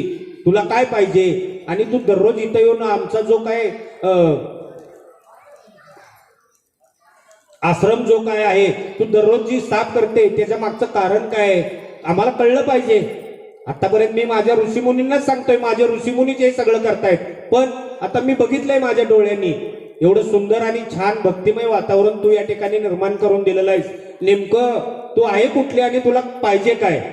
मग शबरी म्हटली, मी भिल्लनीची शबरी आहे आणि मला माझ्या प्रभू रामचंद्रांना भेटायचे आणि मी माझ्या प्रभू रामचंद्रांना भेटायसाठी खूप त्रस्त झालेली आहे. हो महाराज, मला काहीतरी तुम्ही मार्ग दावा. तुम्ही एवढे खूप मोठे ऋषी मुनी आहात, मला काहीतरी मार्ग दावा. मी जेव्हापासून तुमचा हा आश्रम, जेव्हापासून मी या ठिकाणी साफ करते, क्लीन करते, तेव्हापासून मला भास व्हायला लागलाय की माझे प्रभू रामचंद्र मला आता भेटतील. म्हणून मी तुम्हाला विचारते, माझे प्रभू रामचंद्र इथं राहतात काय? मला इथं भेटतील काय? मग मातंग ऋषी म्हटले, नाही रे बाळा. पण मातंग ऋषी खूप मोठे ऋषी होते. मातंग ऋषीनं त्यावेळी शबरीला त्या ठिकाणी आशीर्वाद दिला. हे बघ, तू खूप भक्तिभावाने हा जो काय आपल्या ऋषीमुनींचा आश्रम आहे, तू खूप भक्तिभावाने या ठिकाणी आतापर्यंत साफसफाई केला किंवा याच्यामध्ये भक्तिमय असं वातावरण निर्मिती केलीस. मग तुला मी आजच आशीर्वाद देतो, ज्या भगवंताची तुला ओढ आहे, ज्या भगवंताला तुला भेटायचं आहे, ज्या प्रभू रामचंद्रांना भेटायचं आहे, ते प्रभू रामचंद्र तुला भेटतील असा मी तुला आशीर्वाद देतो. आणि बघा, मी बघाच्याने सांगतोय, भगवंताला, देवाला काय आवडतो? भाव. आणि भक्तिभावाने शबरी देवाची त्या ठिकाणी भक्तिभावाने देवाचं नामचिंतन असेल, नामस्मरण भक्तिभावाने करत होती. आणि तो आता काळ असते असते असते असते जवळ येत राहिला. आणि जवळ येत राहिल्यानंतर मातंग ऋषीनं सुद्धा त्या शबरीला त्या ठिकाणी आशीर्वाद दिलेला आहे की तुला तुझे प्रभू रामचंद्र भेटतील. आणि ती वेळ अगदी जवळ आली. जवळ आल्यानंतर उद्या सकाळची म्हणजे उद्या सकाळी पहाटेच शबरीला जसं मातंग ऋषीनं जसा आशीर्वाद दिला तसं त्या शबरीची स्थान, भूक, झोप सगळंच हरपून गेलं. म्हणजे आतापर्यंत शबरीच्या मागे बोलणारं कोणच नव्हतं ना. शबरीचं लग्न करायचं होतं, शबरी लग्नाला तयार होती. पण शबरीच्या वडिलांनी येणाऱ्या पाहुणे असतील किंवा येणारे ग्रामस्थ असतील, त्यांना जे काय माझ्या लग्नामध्ये जो काय म्हणजे पाहुणचार करायचा होता, तो पाहुणचार कशाचा करायचा होता? मांसारचा. आणि तो पाहुणचार मांसारचा करायचा होता. म्हणून मी माझं घरदार सगळं सोडून आलेले आहे. आता सोडून आल्यानंतर माझ्या बरोबर आता कोणीच नाहीये. पण ह्या मातंग ऋषीनं मला आशीर्वाद दिलेला आहे की तू ज्या भगवंताची भक्ती करतेस ते प्रभू श्री रामचंद्र तुला भेटतील. हे सगळं झाल्यानंतर शबरीचं सगळंच म्हणजे हरपून गेलं आणि शबरीच्या भक्तीला अनेक गती मिळाली. मग उद्याची पहाट होते. उद्याची पहाट झाल्यानंतर काही काळातच प्रभू रामचंद्र स्वतः त्या शबरीला भेटायला आले. शबरीला भेटायला आल्यानंतर तिला इतका आनंद झाला, ती गगनात सुद्धा मावेना इतका आनंद झाला. तिला काय करावं काय हे सगळं विसरूनच गेली ती. मग विसरून गेल्यानंतर तेवढ्यात प्रभू रामचंद्रांनी सांगितलं, बोल, आज जी काय भक्ती केलेली आहेस आणि तुझी ज्या काय भावानी तू माझी भक्ती केलेली आहेस, म्हणून आज तू या ठिकाणी प्राप्ती करून घेतलेली आहेस. बोल, तुला नेमकं काय पाहिजे? काय आता शबरीला नेमकं काय पाहिजे होतं? शबरी ही प्रभू रामचंद्राची खूप मोठी भक्त होती. तिला ओढ कोणाची होती? फक्त प्रभू रामचंद्राची. मला काय नाही पाहिजे, मला फक्त माझे प्रभू रामचंद्र पाहिजे. ही माझी म्हणजे ह्याची तिला जास्त ओढ होती आणि याची भक्ती होती. मग प्रभू रामचंद्र तिला उद्या सकाळी भेटले. उद्या सकाळी भेटल्यानंतर प्रभू रामचंद्रांनी सांगितलं, अरे तू आता एवढ्या दिवसापासून माझी भक्ती करते, तुझ्या भक्तीनं माझी प्राप्ती झालेली आहे, मग तू आता माझ्यासाठी काय आणलेलं आहेस? मग शबरीनं आपली त्या गाठोड्यात त्या बोरीची ती काय बोरं गोळा करून ठेवली होती, ती सगळी बोरं त्या ठिकाणी काढली आणि प्रभू रामचंद्राला दिली. नवी कोरी बोरं होती का? अजिबात नव्हती. प्रत्येक बोर त्या शबरीनं त्या ठिकाणी चाकलं होतं. आणि बघा, देवाला आवडतं सगळ्यात जास्त प्रिय काय? आपला भाव. देवाला सगळ्यात जास्त प्रिय काय? आपली भक्ती. देवाला अगदी काहीतरी एकदाच देऊन देवाची प्राप्ती होईल असं कधी होणार नाहीये. देवाला एक पान जरी वाहिलं तरी देव तुम्हाला देवाची प्राप्ती झाल्याशिवाय राहणार नाही. तसंच शबरीची उष्टी बोरं प्रभू श्री रामचंद्रांनी खाल्ली. म्हणून महाराज अभंगाद्वारे सांगतायत, ऐका महिमा आवडीची बोरे खाये बिल्लनीची. आता या ठिकाणी शबरीला त्यांची प्राप्ती झालेली आहे. म्हणून माऊली या ओवीद्वारे काय सांगतायत आपल्याला, तरी जडजोडोनी वाईला निग ये भक्तीचे वाटे लाग जिया पावसी अव्यंग निजधाम माझे. लक्षात येते ना मी तुम्हाला बोलतोय ते? या ठिकाणी पहिल्यांदा आपण द्रौपदीला भगवंताची प्राप्ती झाली हे पाहिलं. आता आपण शबरीलाही भगवंताची या ठिकाणी प्राप्ती झाली. शबरीनं भगवंताला काय अर्पण केले? एक फळ अर्पण केले. द्रौपदीनं भगवंताला काय अर्पण केले? फक्त एक पान अर्पण केले. मग आता देवाला काय आवडतं? फुल. फुल आवडतं म्हणजे असं काही नाहीये, मी देवाला सगळंच आवडतं. देवाला सगळ्यात जास्त देवाचा भक्तच आवडतो. पण भक्त असा आहे का भक्ताच्या मनात कंटिन्यू आहे ना?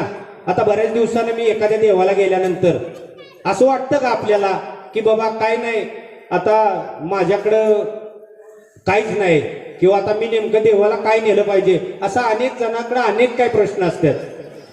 जो खूप मोठा धनवान आहे, मी मगाशी पहिल्यांदाच सांगितले, एका धनवानाचं एक खूप मोठा धनवान होता, सगळ्या गोष्टी त्याच्याकडे प्राप्ती होती, सगळ्या गोष्टी होत्या, पण त्याला देवाची प्राप्ती पाहिजे होती. आणि भगवंताची प्राप्ती ही काय असं काहीतरी देऊन अशी विकत घेण्याने प्राप्ती होत नाही. भगवंताची भक्ती केल्याशिवाय भगवंताची प्राप्ती होत नाहीये. भक्ती करणं म्हणजे काय? आपल्या मुखामधून भगवंताचं भजन करणं, पांडुरंग परमात्म्याचं भजन करणं, माऊलींचं भजन करणं, तुकोबारायांचं भजन करणं म्हणजे भक्ती होय. कानानं श्रवण करणं. या सोसायटीमध्ये आता आपण सगळेजण आहेत, तिथं बसलेल्या सगळ्याच लोकांना भजन कीर्तन येतंय का? अजिबात असं काही नाहीये. पण अगदी जसं तोंडानं भगवंताचं नामस्मरण जसं करून देवाची प्राप्ती करू शकतो ना, तसं देवाची कानानं भक्ती जर श्रवण केली त्याला फळ तेवढंच आहे. म्हणजे तोंडानं भजन करणं ही सुद्धा भक्ती आहे, कानानं श्रवण करणं ही सुद्धा भक्ती आहे. अगदी तुम्ही काहीच नाही केलं, माझ्या पाठीमागं असलेल्या पांडुरंग परमात्म्याकडे तुम्ही जर मनापासून जर बघितलं, डोळ्यांनी जर तुम्ही त्याचं मनापासून स्वरूप बघितलं, तर ती सुद्धा खूप मोठी भक्तीच आहे. आता 2च मिनिटात तुम्हाला फुलाची प्राप्ती सांगणार आहे. गजराज असतो आणि गजराज म्हणजे गजराज म्हणजे महाराजांना समजले, कारण महाराजांमुळे आम्ही इथं बसलेलो आहे. तर गजराज असतो आणि गजराज किती मोठा असतो? आपल्यापेक्षा खूप मोठा असतो. हा गजराज आहे ना, हा गजराज खूप मोठा असतो. गजराजांनी खूप असा मोठा प्रपंच केलेला असतोय. गजराजाच्या एका घरामध्ये माझ्या माहितीप्रमाणे एक 5-50 माणसं असतात. एक 50 माणसाचं कुटुंब असतं. त्या कुटुंबाला एका टायमिंगला जेवढं काय लागतं ना, तेवढं गजराजाच्या एका पिलाला एका टायमिंगला लागतं. गजराजा हा आपल्या जंगलाचा राजा आहे. गजराज म्हणजे काय? हत्ती. आणि त्या गजराजाने खूप मोठा प्रपंच केलेला असतो. आणि प्रपंच करत असताना सगळ्याला त्यांनी सांभाळलेलं असते.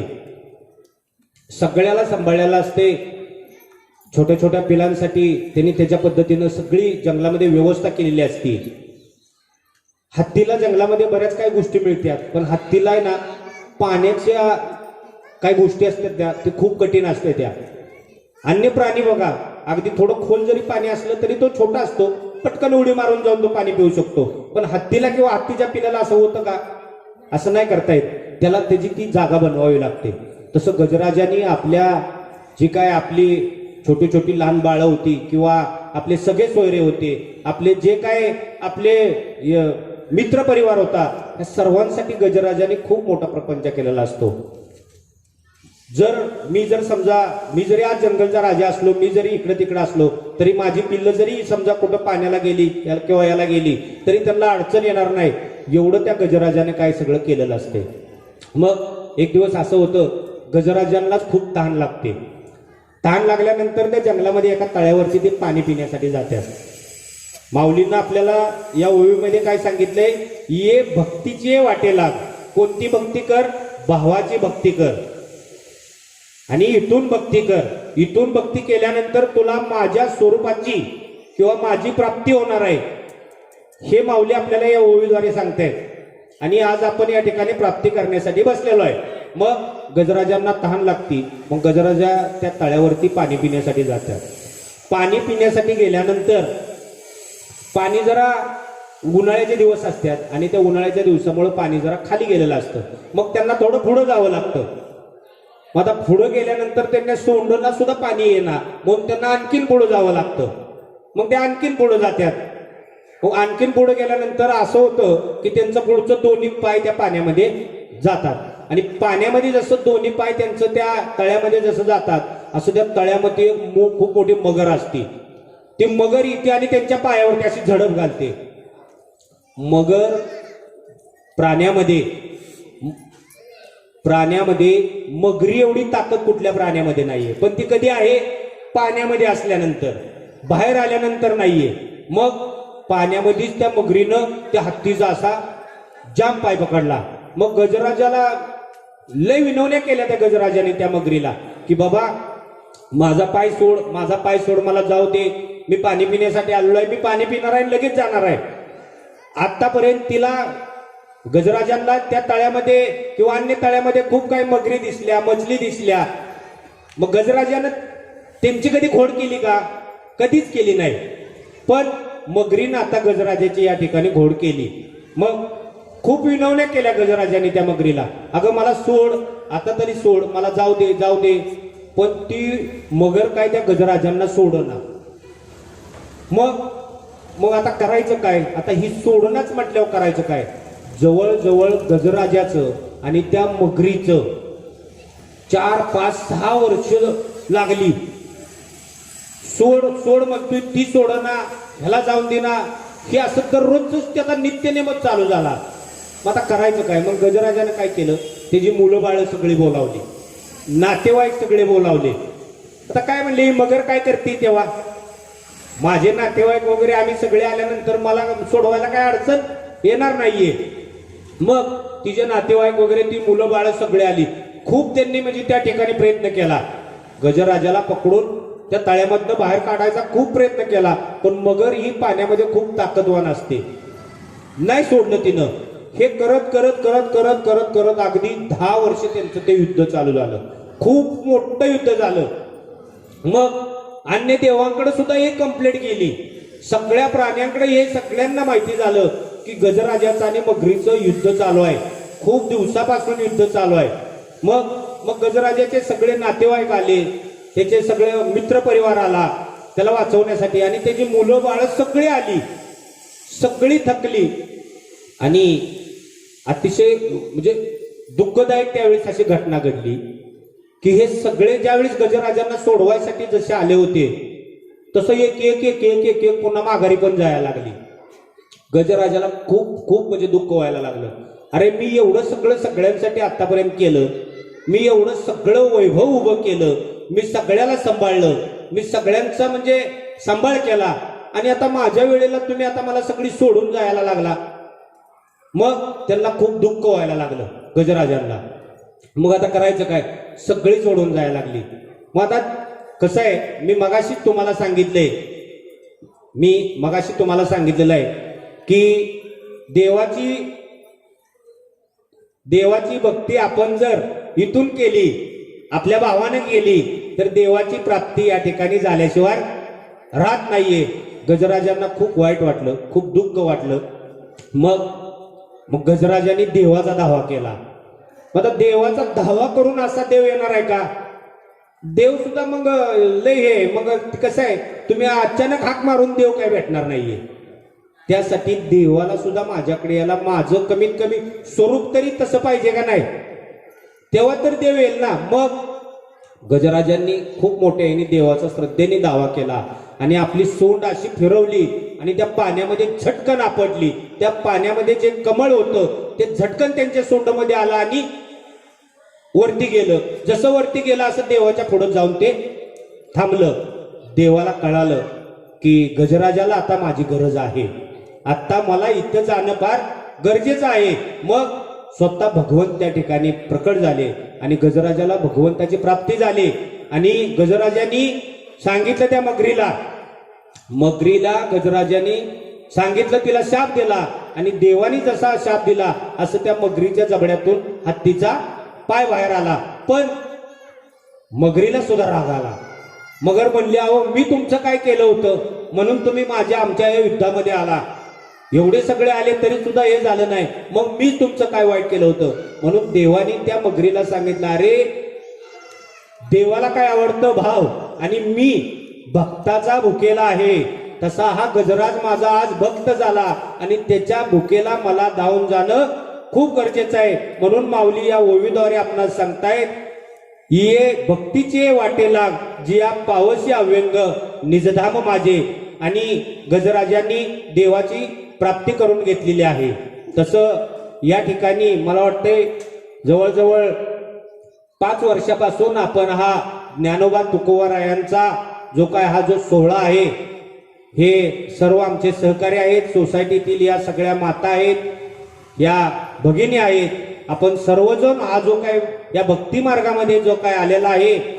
आणि आज बघा शेवटी कसं असते, परंपरा ही खूप मोठी गोष्ट आहे आणि परंपरा काही छोट्या मुलांपासून चालू होत नाहीये.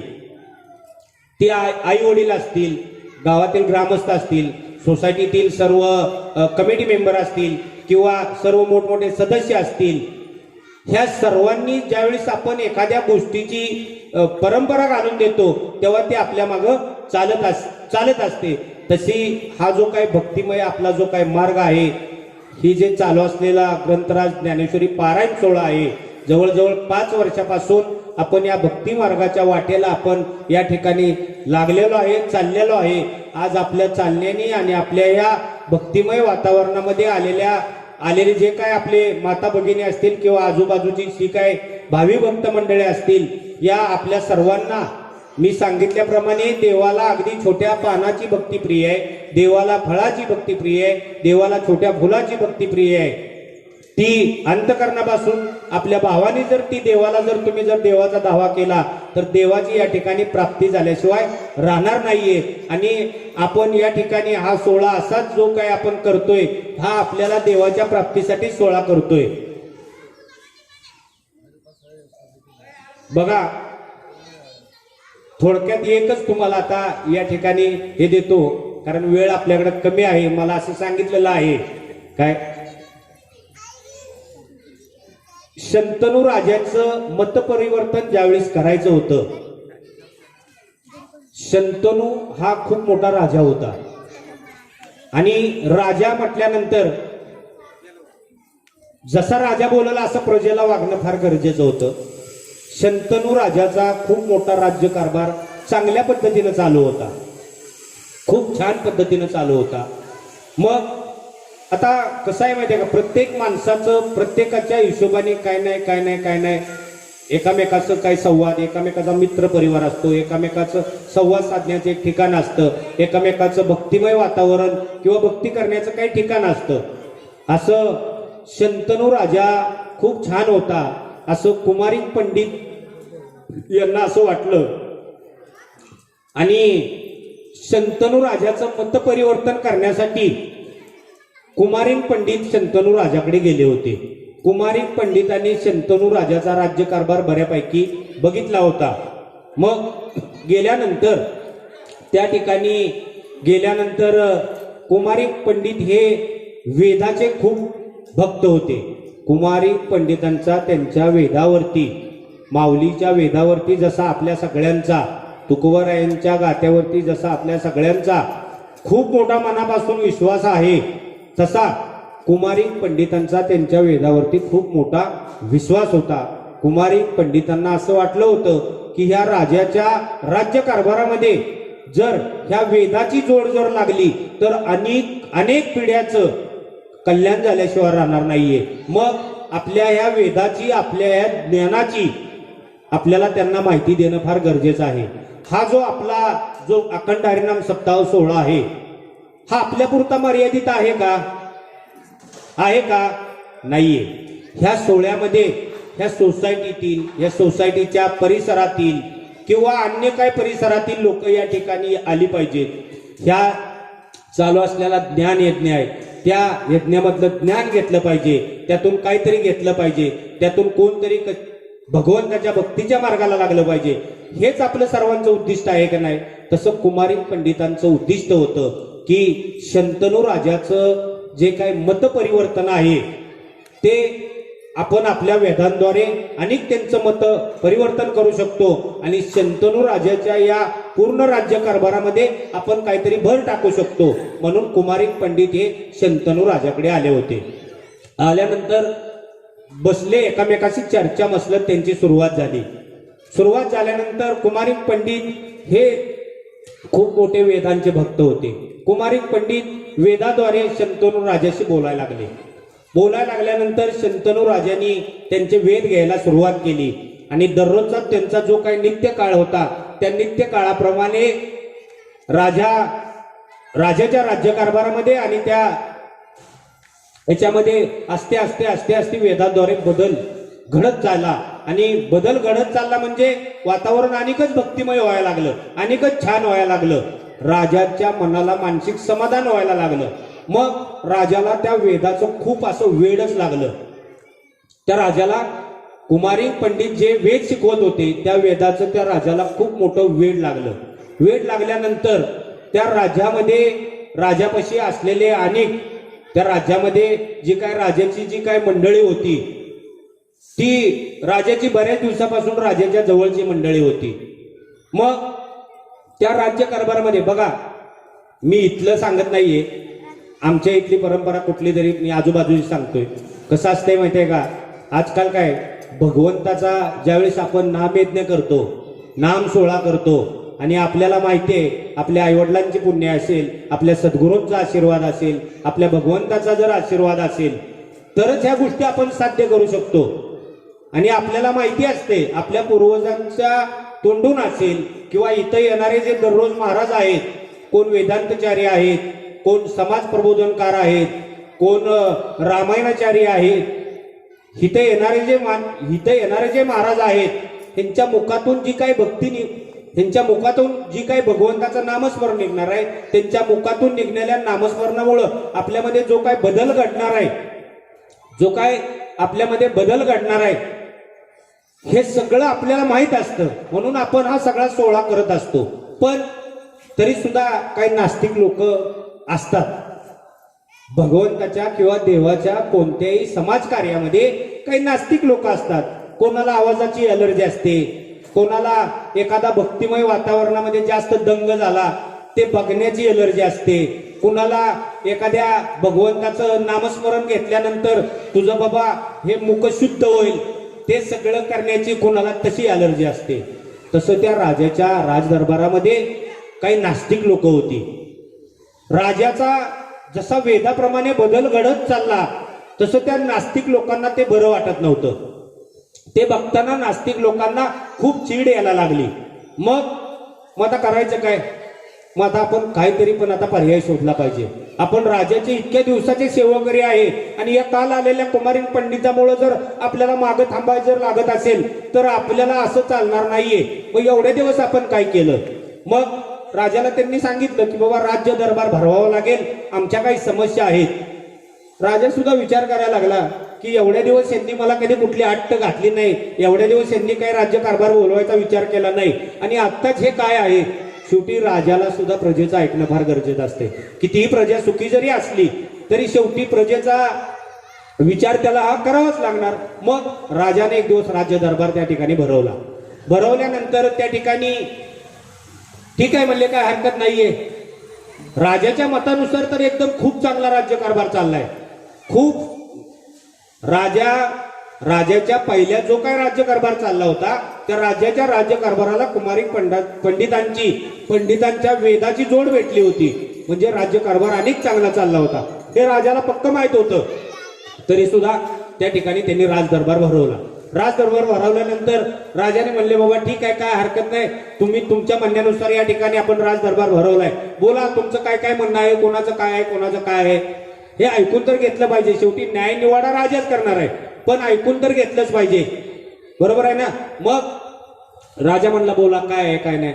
मग राजाच्या राजदरबारातील काही लोकांनी सांगितलं की आमचं असं म्हणणं आहे, तुम्ही जसं सांगितलेलं आहे की बाबा आजपासून किंवा कालपासून किंवा उद्यापासून या ठिकाणी आपल्या या राज्यकारभारामध्ये आपल्या सर्वांना वेदाचं शिक्षण देण्यासाठी, आपल्या सर्वांच्या मताचं परिवर्तन करण्यासाठी कुमारिन पंडित या ठिकाणी आलेले आहेत आणि त्यांच्या मतानुसार या ठिकाणी आपल्याला आता त्यांच्या मतानुसार चालायचं आहे. वेदांच्या अभ्यासानुसार आपल्याला इथून पुढे या राज्याचा कारभार करायचा आहे. असं राजाने जे काय सांगितलं होतं त्याप्रमाणे त्यांनी त्याच्यावर शंका घेतल्यानंतर, तुम्ही जसं काय सांगितलेलं आहे त्या हिशोबाने आमची सुद्धा एक अट्ट आहे. आता त्या नास्तिक लोकांनी राजाला सांगितलं आमची काहीतरी अट्ट आहे. म्हटल्यानंतर राजाला काही क्षणापुरता थोडा विचार करावा लागला की आता नेमकं काय होणार आहे.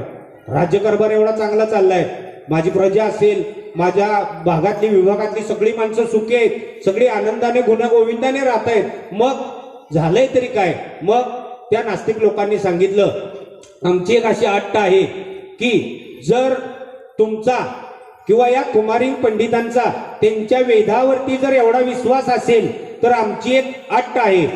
हे सगळं ऐकल्याबरोबर कुमारिन पंडित तटकन उभे राहिले आणि म्हणले ठीक आहे, काय हरकत नाही, आम्हाला तुमची अट्ट मान्य आहे. आता अट्ट काय हे विचारलंच नाही, पण अट्ट मान्य आहे. मग आता करायचं काय. त्या राजाच्या राज्य दरबारामध्ये चुकीला माफी नाही, त्याप्रमाणे त्या राजाच्या राज्य दरबारामध्ये जर एखादा माणूस जर चुकला तर त्याला डायरेक्ट मृत्यूदंडाची शिक्षा होती. हे सगळं कुमारिन पंडितांनी अजिबात समजून घेतलं नाही. जशी ती नास्तिक लोक बोलली असं कुमारिन पंडित म्हणले ही गोष्ट आम्हाला मान्य आहे. मग आता करायचं काय. पण आता मृत्यूदंडाची शिक्षा म्हणजे आता नेमकं काय करायचं. राजाच्या राजदरबाराच्या बाजूलाच, मी जरा लवकर बोलतोय, राजाच्या राजदरबाराच्या बाजूला 1000 फूट असा खोल असा कडा होता. मग मृत्यूदंड या राजदरबारामध्ये जो माणूस या ठिकाणी चुकल त्या माणसाला मृत्यूदंडाची शिक्षा दिली जाते. मृत्यूदंडाची शिक्षा दिली जाते म्हणजे काय करावं लागतं, ह्या कड्यावरनं त्याला खाली फेकून दिलं जातं.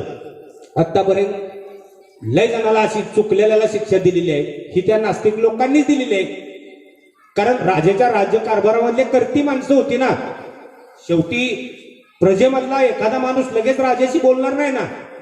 जो काय राजाच्या राज्यकारभारामध्ये राजाचा राज्यकारभार जो बऱ्यापैकी हाताळतो तोच माणूस असं बोलणार ना. मग ही जसं ते ह्यांनी सांगितलं की बाबा आमची एक अट्ट आहे आणि कुमारिन पंडितांनी सांगितलं ठीक आहे तुमची अट्ट आम्हाला मान्य आहे. मग अट्ट काय आहे, जर तुमच्या वेदावरती जर तुमचा इतका विश्वास असेल तर तुम्ही ह्या कड्यावरून 1000 फूट कड्यावरून खाली उडी मारायची. हे सगळं असं बोलल्याबरोबर राजाचं डोकं बिकं किंवा राजा बिजा एकदम नाराज झाला आणि राज दरबार एकदम पूर्ण असा सायलेंट झाला, शांत झाला. अरे ही काय अट्ट आहे. एवढ्या दिवस मी एवढ्या चांगल्या पद्धतीनं राज्यकारभार चालवला, कुमारिन पंडितांच्या वेदामुळे माझं मत परिवर्तन व्हायला लागलं, माझ्या राज्यकारभारामध्ये अनेक काही भर पडायला लागली आणि ही काय म्हणजे ह्या लोकांची अट्ट आहे. शेवटी राजदरबार आहे आणि राजदरबारामध्ये न्याय निवाडा हा न्यायाप्रमाणेच केला जातो. मग आतून अंतकरणातून राजा खूप नाराज झाला, कारण राजा हा भक्ती मार्गाच्या वाटेला लागला होता. आणि कुमारिन पंडितांचा आपल्या वेदावरती खूप मोठा विश्वास होता. मग कुमारिन पंडित म्हणले ठीक आहे, मला तुमची अट्ट मान्य आहे. आता करायचं काय? राजाचा राज दरबार आहे. या राजाच्या राज्यावरती आसपास परिसरातली सगळी मंडळी आतापर्यंत खूप गुन्ह्या गोविंदाने आपापले संसार, आपापलं जे काय वातावरण आहे, खूप गुन्ह्या गोविंदाने सगळं चाललंय. आणि आता हे आपल्या म्हणजे राज दरबारामध्ये हे असं काय घडायचं?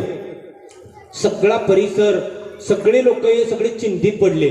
आता करायचं काय? राजाला न्याय निवाडा द्यावा लागला.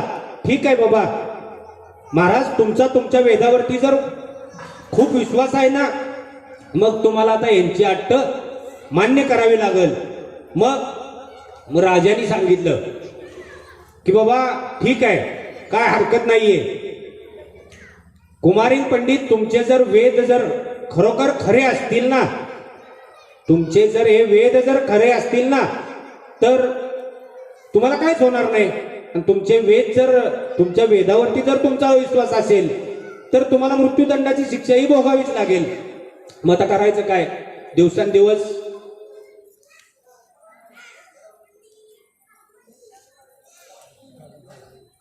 पाचच मिनिटं, मग समजायचं नाही काय.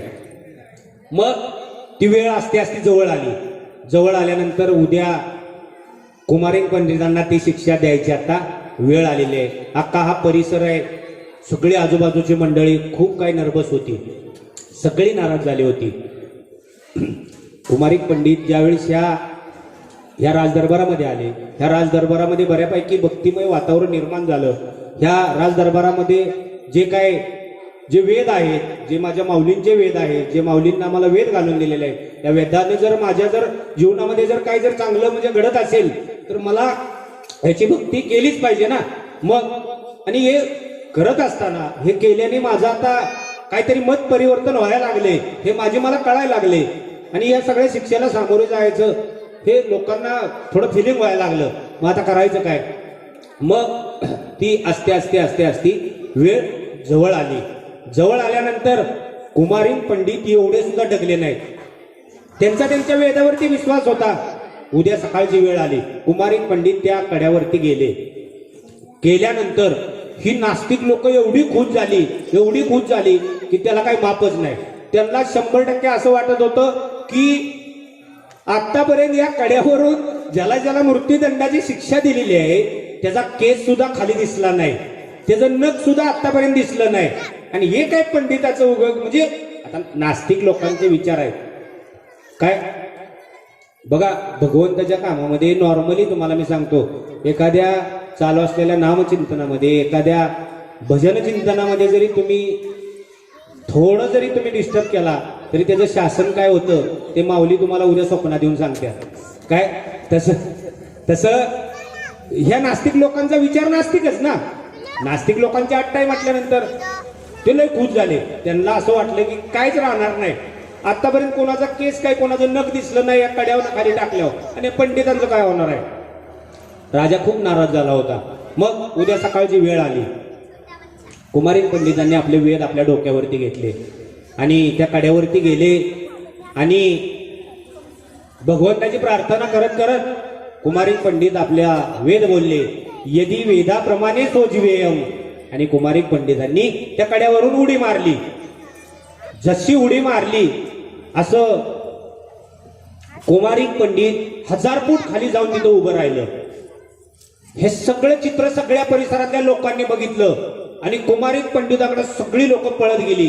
राजाने एक अट्ट पण सांगितली होती. राजानं राजदरबारमध्ये निर्णय केला होता, जर कुमारिन पंडित जर कड्यातून खाली उडी टाकून जर वाचले तर कुमारिन पंडितांच्या नावाचा जयघोष करा, कुमारिन पंडितांच्या वेदाचा जयघोष करा आणि कुमारिन पंडितांची भव्य अशी मिरवणूक काढा. हे सुद्धा राजाने सगळ्या प्रजेला सांगितलं होतं. आणि कुमारिन पंडित खाली गेल्यानंतर ताट असे उभे राहिले कड्याच्या खाली गेल्यानंतर. हे सगळं चित्र त्या राजदरबारातील लोकांनी बघितलं, आजूबाजूच्या परिसरातील लोकांनी बघितलं आणि कुमारिन पंडिताच्या नावाचा जयघोष करत त्यांच्याकडे दावा करत पळत गेली. पळत गेल्यानंतर कुमारिन पंडितांनी सगळ्याला जागावर थांबवलं. आता तुम्ही म्हणताल असं कसं? त्यांनी कड्यावरून उडी टाकली ते वाचलेत आणि ह्यांनी आता असं का थांबवलं. पण ज्यावेळेस कुमारिक पंडितांनी त्या कड्यावरून ज्यावेळेस उडी मारली त्यावेळेस कड्याच्या लगत एक गवताची काडी कुमारिक पंडितांच्या डोळ्याला लागली होती आणि ती काडी डोळ्याला लागल्यानंतर त्यांनी ती काडी त्यांच्या डोळ्याला खरचटल्यामुळं त्या खरचटलेल्या ह्याच्यातून थोडंफार रक्त यायला लागलं. ज्या कड्यावरून उडी टाकल्यानंतर ज्या कड्यावरून ढकलून दिल्यानंतर माणसाच्या शरीराचा एक अवयव सुद्धा दिसत नाही. त्या कड्यावरून उडी टाक ज्या कड्यावरून कुमारिक पंडितांनी उडी टाकली हाही असे जाऊन ताट उभे राहिले. पण त्या कड्याच्या लगत असणाऱ्या गवताची एक काडी फक्त कुमारिक पंडितांच्या डोळ्याला लागली. तरी सुद्धा कुमारिक पंडितांनी आलेल्या जी काही राज दरबारातून आलेले आजूबाजूच्या गावातून आलेले जी काही मंडळी आहे त्यांना जाग्यावर स्तब्ध केलं. अजिबात तुम्ही माझ्या नावाची घोषणा करायची नाही, माझ्या वेदाची घोषणा करायची नाही, तुम्ही जाग्यावर थांबा. सगळी लोक चिंतेत एकदम म्हणजे चिंतामय झाली. ह्याच्यापेक्षा थोडं एका 2च मिनिटात महाराज सांगतो 2च मिनिटात सांगतो सोप्या पद्धतीत. 2 मुलं असतात, 2 मुलं दोन्ही 10वीच्या वर्गात शिकत असतात. कसं आहे माफ करा, कसं आहे मी काय सांगितलं हे जर तुम्हाला समजलं तरच तो भगवंत मला आशीर्वाद देणार आहे. त्यामुळं तुम्हाला समजल इतकंच मी बोलणार, आता लय बोलणार नाही. 2 मुलं असतात, दोन्ही 10वीच्या वर्गात असतात. दोघांचं एकच टार्गेट असतं किंवा अख्ख्या शाळेतील माझ्या आईवडिलांचं किंवा प्रत्येक आईवडिलांचं एकच टार्गेट असतं. 9वी पर्यंत माझा मुलगा शिकलाय, आता तो 10वीत गेलाय आणि आता तो 10वीत पास झाला पाहिजे. सगळ्यांचं मत असतं का नाही? असं कोणाला वाटतं का की 10वी मध्ये माझं पोरगं अडकलं पाहिजे? असं कोणालाच वाटत नाही. 10वीतच ते पास झालं पाहिजे हे सगळ्यांचं टार्गेट असतं. 2 मित्र असतात त्यांचंही ते टार्गेट होतं. कसल्याही परिस्थितीत आम्ही 10वी मध्ये आम्हाला पास व्हायचे. मग 10वीची शाळा चालू होती, असते शाळा चालू होते. पहिलं सत्र होतं, दुसरं सत्र होतं आणि दुसरं सत्र झाल्यानंतर आता काय असते निकाल असतो 10वीचा. मग निकाल असतो, निकालाची पण तारीख जवळ असते जवळ आलेली असती. दोघांचं टार्गेट एकच होतं की आम्हाला 10वी पास व्हायचे. मग एक दिवस निकाल पण येतो. निकाल आल्यानंतर त्या निकालात दोघंही पास होत्यात. दोघांना खूप आनंद होतो. काय एवढा आनंद होतो की विचारूच नका. जसं मला कळतं की मी 10वी पास झालोय असं मला कळालं ते मलाच काही सुचत नव्हतं. पण त्याच्यामध्ये काय असतंय एकाला 35% मार्क पडतात आणि एकाला 95% मार्क पडतात. मग मला 35% मार्क पडलेले असतात. मग आमचं टार्गेट काय आहे? आम्ही दोघं 10वी पास झालो पाहिजे. मला 35% मार्क पडल्यात, मी 10वी पास झालोय. 95% माझ्या मित्राला बाळूला मार्क पडल्यात, तो 10वी पास झालाय. मग मी काय केलं, मी लगेच गेलो, पळत गेलो, मिठाई दुकानात गेलो, पेढं घेतलं. मी 10वी पास झालोय म्हणलं आपण पेढं वाटतो का नाही? अगोदरच्या वर्गामध्ये कमी वाटतो, पाव किलो. पण 10वी पास झाल्यावर किती वाटतो ते आपल्याला काही त्याची गिनती राहत नाही. मग मिठाईच्या दुकानात गेलो. मिठाईच्या दुकानात गेल्यानंतर या सगळ्या परिसरात मी पेढं वाटायला चालू केलं. सगळ्या परिसरात मी इकडे पेढं वाटत बसलो. आता मी 10वी पास झालोय ना, मग मी पेढं तर वाटलेच पाहिजे. मग असते आपल्या या सोसायटीमध्ये आलो. लक्ष्मीनगर तावडा या सोसायटीमध्ये मी आता पेढं वाटायला आलोय. कारण एवढाच माझा विभाग राहिला होता. आजूबाजूचा सगळा विभाग माझा पेढं वाटून झाला. मग इथं पण मी पेढं वाटायला आलो. आल्यानंतर येता माझ्या डोक्यात एक गोष्ट आली, आपण दोघं पण 10वी पास झालोय. मी आता सगळ्या परिसरात पेढं वाटून आलोय, पाक लक्ष्मीनगर मध्ये पण पोहोचलोय. मग माझा मित्र बाळू कसा काय दिसना? तो पण 10वी पास झालाय ना. मग आता नाही म्हणलं ठीक आहे, आता पुढं असेल तो पण पास झालाय म्हणलं, तो माझ्या पुढे बिडा असेल, मी त्याच्या मागे राहिलो असेल. मग पटापटा परत पेढं वाटायला चालू करतो. अख्ख्या सोसायटीमध्ये सगळ्यांना पेढं वाटतो. अख्ख्या सोसायटीला पेढं वाटलं तरी पण त्याला बाळू दिसना. मग आता करायचं काय? मग म्हणला बघितलं पाहिजे. मग तो डायरेक्ट बाळूच्या घरी जातो आणि बाळूच्या घरी गेल्यानंतर बाळूच्या आईला विचारतो, अहो तुमचा बाळू कुठं आहे? मी सगळ्या परिसरात आपल्या सोसायटीत आपल्या सेक्टरमध्ये सगळ्यांना मी पेढं वाटून आलोय आणि मग तुमचा बाळू कुठं आहे? बाळू दिसत नाही पेढं वाटल्याला. मग त्याची आई म्हणते तिथं बसलाय रडत. असं म्हटल्याबरोबर त्याच्या डोक्यात शॉक येतो. आयला मला असं कसं काय? त्याला काय झालं रडायला? आपण दोघं पण पास झालोय ना. मग तो बाळू जवळ जातो आणि बाळूला म्हणतो, का रे बाळू, आपण दोघं पण 10वी पास झालोय, आपल्या दोघांचं पण टार्गेट होतं 10वी पास व्हायचं, मग तू का रडायला लागलायस? अरे म्हणला तसं नाही रे, मी का रडतोय बघ, आपण दोघं पण पास झालोय, बरोबर आहे. तुला 35% मार्क पडलेत, तू पास झालाय. मला 95% मार्क पडल्यात, मी पास झालोय. मग मग तू रडतोयस का? म्हणला हे बघ, तुला 35% मार्क पडल्यात, तू पास झालायस, पण तू या सोसायटीतली आपल्या गावातली कोणाची वरात सोडली नाहीस, कोणाचं लगीन सोडलं नाहीस, कोणाचं वास्तूक सोडलं नाहीस, कोणाची पूजा सोडली नाहीस, कोणाच्या डॉल्बी पुढे नाचायचं सोडलं नाहीस. मग मला तू सांग, मी कधी आलो का कोणाच्यात? मग मला 100% का नाही पडली? म्हणून मी रडतोय. म्हणून कुमारिक पंडित सांगतायत, त्या लोकांना जाग्यावर थांबवलंय आणि ते सांगतायत माझ्या नावाचा जयघोष करायचा नाहीये. मग हे सगळं जाग्यावर थांबलं. हे सगळं थांबल्यानं बघितलं. मग त्या ठिकाणी कुमारिक पंडितांचा आपल्या वेदावरती खूप मोठा विश्वास होता. हे सगळं पाहिल्यानंतर त्या ठिकाणी देवाला तिथे यावं लागलं. कुमारिक पंडितांना देवाला त्या ठिकाणी साक्षात्कार द्यावा लागला. हे सगळे आता प्रजा थांबली, लोक थांबले, तुमच्या नावाचा जयघोष चाललाय, राजानं तुमच्या मिरवणुकीची तयारी केली आणि मग तुम्ही जिवंत असून सुद्धा सगळ्याला थांबवलंय. मग तिथं देवाला यावं लागलं. मग लोकांनी विचारलं, का हो, काय झालं, काय नाही, तुम्हाला कुठं काय झालंय देवा? तुम्ही तर वरनं एवढ्या 1000 फूट कड्यावरनं उडी खाली टाकली, तुम्ही हाय असं जाग्या उभा आहे, तुम्हाला काही झालंच नाही. मग नाही, मग माझ्या डोळ्याला काडी तरी का लागली? हे भांडण, नुसती खर्चटली, हेच भांडण. देवाला कुमारिक पंडितांना साक्षात्कार तिथं द्यावा लागला. द्यावा लागल्यानंतर त्या ठिकाणी स्वतः देव त्या ठिकाणी आले. आपल्याला माऊलीने या ठिकाणी काय सांगितले महाराज? ये भक्तीची हे वाटे लाग, जिया पावसी अव्यंग निजधाम माझे, तरी झडझडोनी वाहिला निग. मी पहिल्यांदाच संसारातनं बाहेर आलेलो आहे. ये भक्तीचे वाटे लाग. आपण पानाची, फुलाची, फळाची भक्ती केलेली आहे. आपण ह्या माऊलींच्या वेदाची भक्ती आपली चालू आहे. मी 2च मिनिटात संपवणार आहे. मग पण माऊलीनं ओवीद्वारे आपल्याला काय सांगितले? संसार रूपी प्रपंचातून आपण बाहेर निघायचे, भक्तीची या वाटे लागायचे. तुम्ही माझी भक्ती केली तर तुम्हाला माझी प्राप्ती होणार आहे. मग कुमारिक पंडिताला त्या ठिकाणी, देवाला त्या ठिकाणी प्राप्त व्हावं लागलं. देवाचं आणि कुमारिक पंडितांचं संभाषण, बोलणं चालू झालं.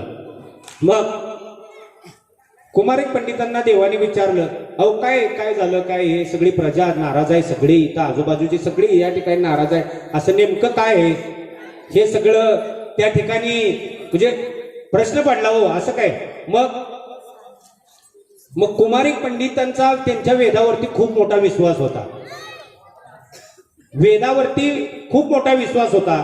जसा आता माझा या माऊलीच्या, माझ्या ज्ञानेश्वरीवरती खूप मोठा विश्वास आहे. त्यांचा आशीर्वाद आहे, तुमच्या सर्वांचं सहकार्य आहे. म्हणून मी ते एकटा बोलतोय आणि तुम्ही सगळे ऐकताय. लवकर बंद करा असं मत आहे. म्हणून तरी पण माझं ऐकताय का नाही? वेळेअभावी सांगतोय, तरी पण ऐकताय का नाही? तसं कुमारिक पंडितांचं त्यांच्या वेदावरती खूप मोठा विश्वास होता. मग मी तुम्हाला पहिल्यांदाच सांगितलंय, आळंदीचे महाराज आपल्या समोर बसल्यात आणि या महाराजांनी या सप्त्यामध्ये चालू वर्षी इथल्या भक्तांना काय सांगितलंय? दररोज नित्यनेमाने आपल्या घरामध्ये असलेल्या भगवंताची सेवा करत असताना त्याच्यामध्ये थोडी काहीतरी वाढ करायची. काय वाढ करायची? एक आपली माळ आहे, तुळशीच्या माळेचा जप करायचा आहे, असं या बसलेल्या आळंदीच्या महाराजांना आपल्याला सांगितलेलं आहे. मग तो जप कसा करायचा आहे? देवाला काय आवडते? भाव. देवाला काय आवडते? भक्ती. भक्ती भावाने ती माळ जपायची, या तेव्हा माझी प्राप्ती होणार आहे. हे तर मान्य आहे ना? मग देवाने कुमारिक पंडितांना सांगितलं, ठीक आहे, तुमचं असं म्हणणं आहे ना, तुम्ही ज्यावेळी त्या कड्यावरनं खाली उडी मारली त्यावेळी तुम्ही उडी मारताना जो काही वेद बोलला तो वेद एकदा मला पुन्हा एकदा बोलून दाखवा. मग कुमारिक पंडित म्हणले, मी कसा काय वेद बोललो? यदी वेदाप्रमाणे सो जीवेयम. यदी याचा अर्थ होतो जर, आणि बघा आर म्हटलं का कार होतं, हे तर मान्य आहे ना? मग वेदामध्ये यदी याचा अर्थ होतो जर, आणि यदी आला म्हणून तिथं जर आला, आणि जर आला म्हणून तिथं तर आला, आणि त्या काडीचा तर तुमच्या डोळ्याला लागला. म्हणून या ठिकाणी कुमारिक पंडितांच्या या भक्तीला भगवंताची प्राप्ती झालेली आहे. तुम्हाला कळलं असेल तर भगवंताची त्या ठिकाणी प्राप्ती झालेली आहे. आज या ठिकाणी बघा, या चालू असलेल्या ग्रंथराज ज्ञानेश्वरी अखंड हरिनाम ग्रंथराज ज्ञानेश्वरी पारायण सोहळा Laxminagar Dawda estate society V घर या सोसायटीमध्ये महाराज आम्ही योगायोगानं आलो होतो आणि या सोसायटीमध्ये योगायोगाने आणण्यासाठी आमचे हरिभक्त परायण गांगड महाराज हे या गोष्टीला कारणीभूत आहेत। महाराज ह्या परिसरामध्ये जवळजवळ 15 वर्षापासून आम्ही या भक्तिमय वातावरणामध्ये आहे। मी सोसायटीतल्या सगळ्यांना हात जोडून सांगतोय, जवळजवळ मी लहान असतानाच मला ह्या भजनाची खूप गोडी आहे, कामापेक्षा जास्त नाहीये पण खूप अशी मला गोडी आहे। या मुंबईमध्ये जवळजवळ 15 वर्षापासून आमचं भैरवनाथ भजन मंडळ हे अतिशय महाराज नुसत्या तरुण माणसांचं किंवा तरुण मुलांचं खूप छान असं भजन मंडळ आहे। या भजन मंडळासाठी अक्षरशः तुम्ही काहीतरी म्हणसाल, इतका मोठा आम्हाला प्रसाद मिळाला आहे या मंडळाला। या भजन मंडळामध्ये स्वतः कीर्तनकार महाराज संजय महाराज टेकळे आमचे मार्गदर्शक आहेत। सगळ्यांनी टाळ्या वाजवा महाराजांसाठी। 15 वर्षापासून आम्ही या सेवेमध्ये खूप दिवसापासून आहे, पण या परिसरामध्ये कळंबोली, खंदा कॉलनी, पनवेल, कामोटे, खारघर तुम्ही कुठेही जावा, कुठल्याही सप्त्यामध्ये किंवा अन्य कोणालाही विचारा, भैरवनाथ भजन मंडळ हे आमचं कार्यरत आहे। आम्ही फक्त भजन आमचं काम आणि असणारं या चालू जिथं जिथं सप्ताह असेल, जिथं जिथं जे ज्ञानदानाचे जे काय प्रोग्राम असतील तिथं आम्ही आवर्जून उपस्थित असतो, कारण आम्हाला त्याची खूप मोठी गोडी आहे। जसं कुमारिक पंडितांना त्यांच्या वेदांची खूप मोठी आवड होती, त्यांच्या वेदावरती खूप मोठा विश्वास होता, तसा माझा आणि आमच्या मंडळाचा या माऊलींच्या ज्ञानेश्वरी ग्रंथावरती, तुकोबारायांच्या गाथ्यावरती मनापासून तुम्हाला सांगतो आमचा खूप मोठा विश्वास आहे। तुम्हाला एकच गोष्ट सांगतो, महाराजांचं अगदी महाराजांच्या म्हणण्यानुसार सांगतो, आळंदीचे महाराज आहेत, मी गेल्यानंतर तुम्ही त्यांना विचारा, आपल्या घरामध्ये आपले भाव असतील, आई वडील असतील, मुलं असतील, मित्र परिवार असेल, हे सगळं आपला मायेचा बाजार आहे। काय आहे? आपला मायेचा बाजार आहे। नाही कुणाचे कुणी, तुझे नव्हे रे कोणी, अंती जाशील एकल प्राण्या, माझे माझे म्हणूनी। याप्रमाणे आपल्याला सगळ्यांना हात जोडून सांगतो महाराज, इथून पुढच्या आयुष्यामध्ये, इथून पुढच्या आपल्या प्रापंचिक जीवनामध्ये, सांसारिक जीवनामध्ये इथून पुढे जर आपल्याला कोण वाचवेल तर संत ज्ञानेश्वर महाराजांची ज्ञानेश्वरी आणि जगद्गुरु तुकोबारायांचा गाथा हेच आपले आजपासून भाव, हेच आपले आजपासून मित्र, हेच आपले आजपासून आई वडील।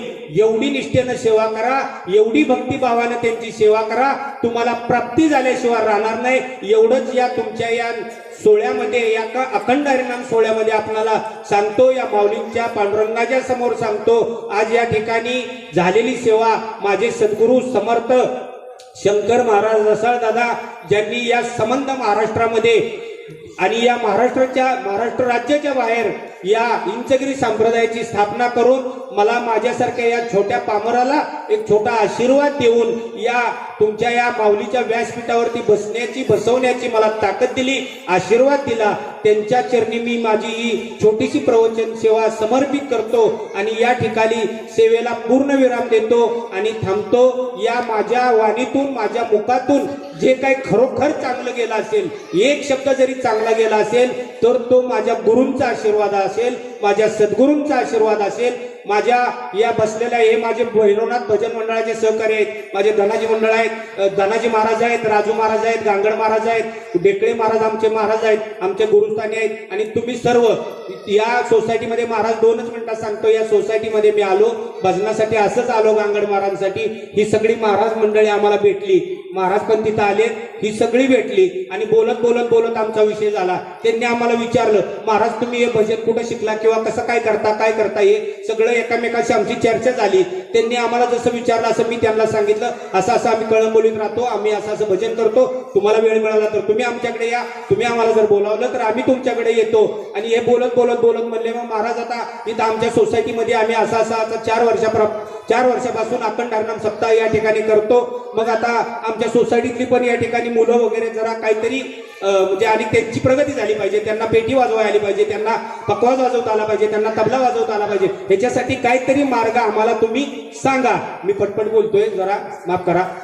काहीतरी मार्ग सांगा. या कळंबोली विभागामध्ये आणि या भागामध्ये आमचे गुरुजी हार्मोनियमचे आमच्या सातारा जिल्ह्यामध्ये ज्यांना संगीत अलंकार या नावाने ओळखलं जातं, खूप मोठी व्यक्ती आहे.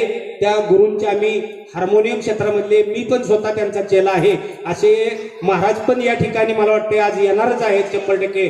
आमचे गुरुजी या ठिकाणी कीर्तनाला येणार आहेत. उद्याही त्यांचं या ठिकाणी भजन असणार आहे. हरिभक्त पारायण हिरामन महाराज सूर्यवंशी यांचं उद्या या ठिकाणी संगीत भजन असणार आहे.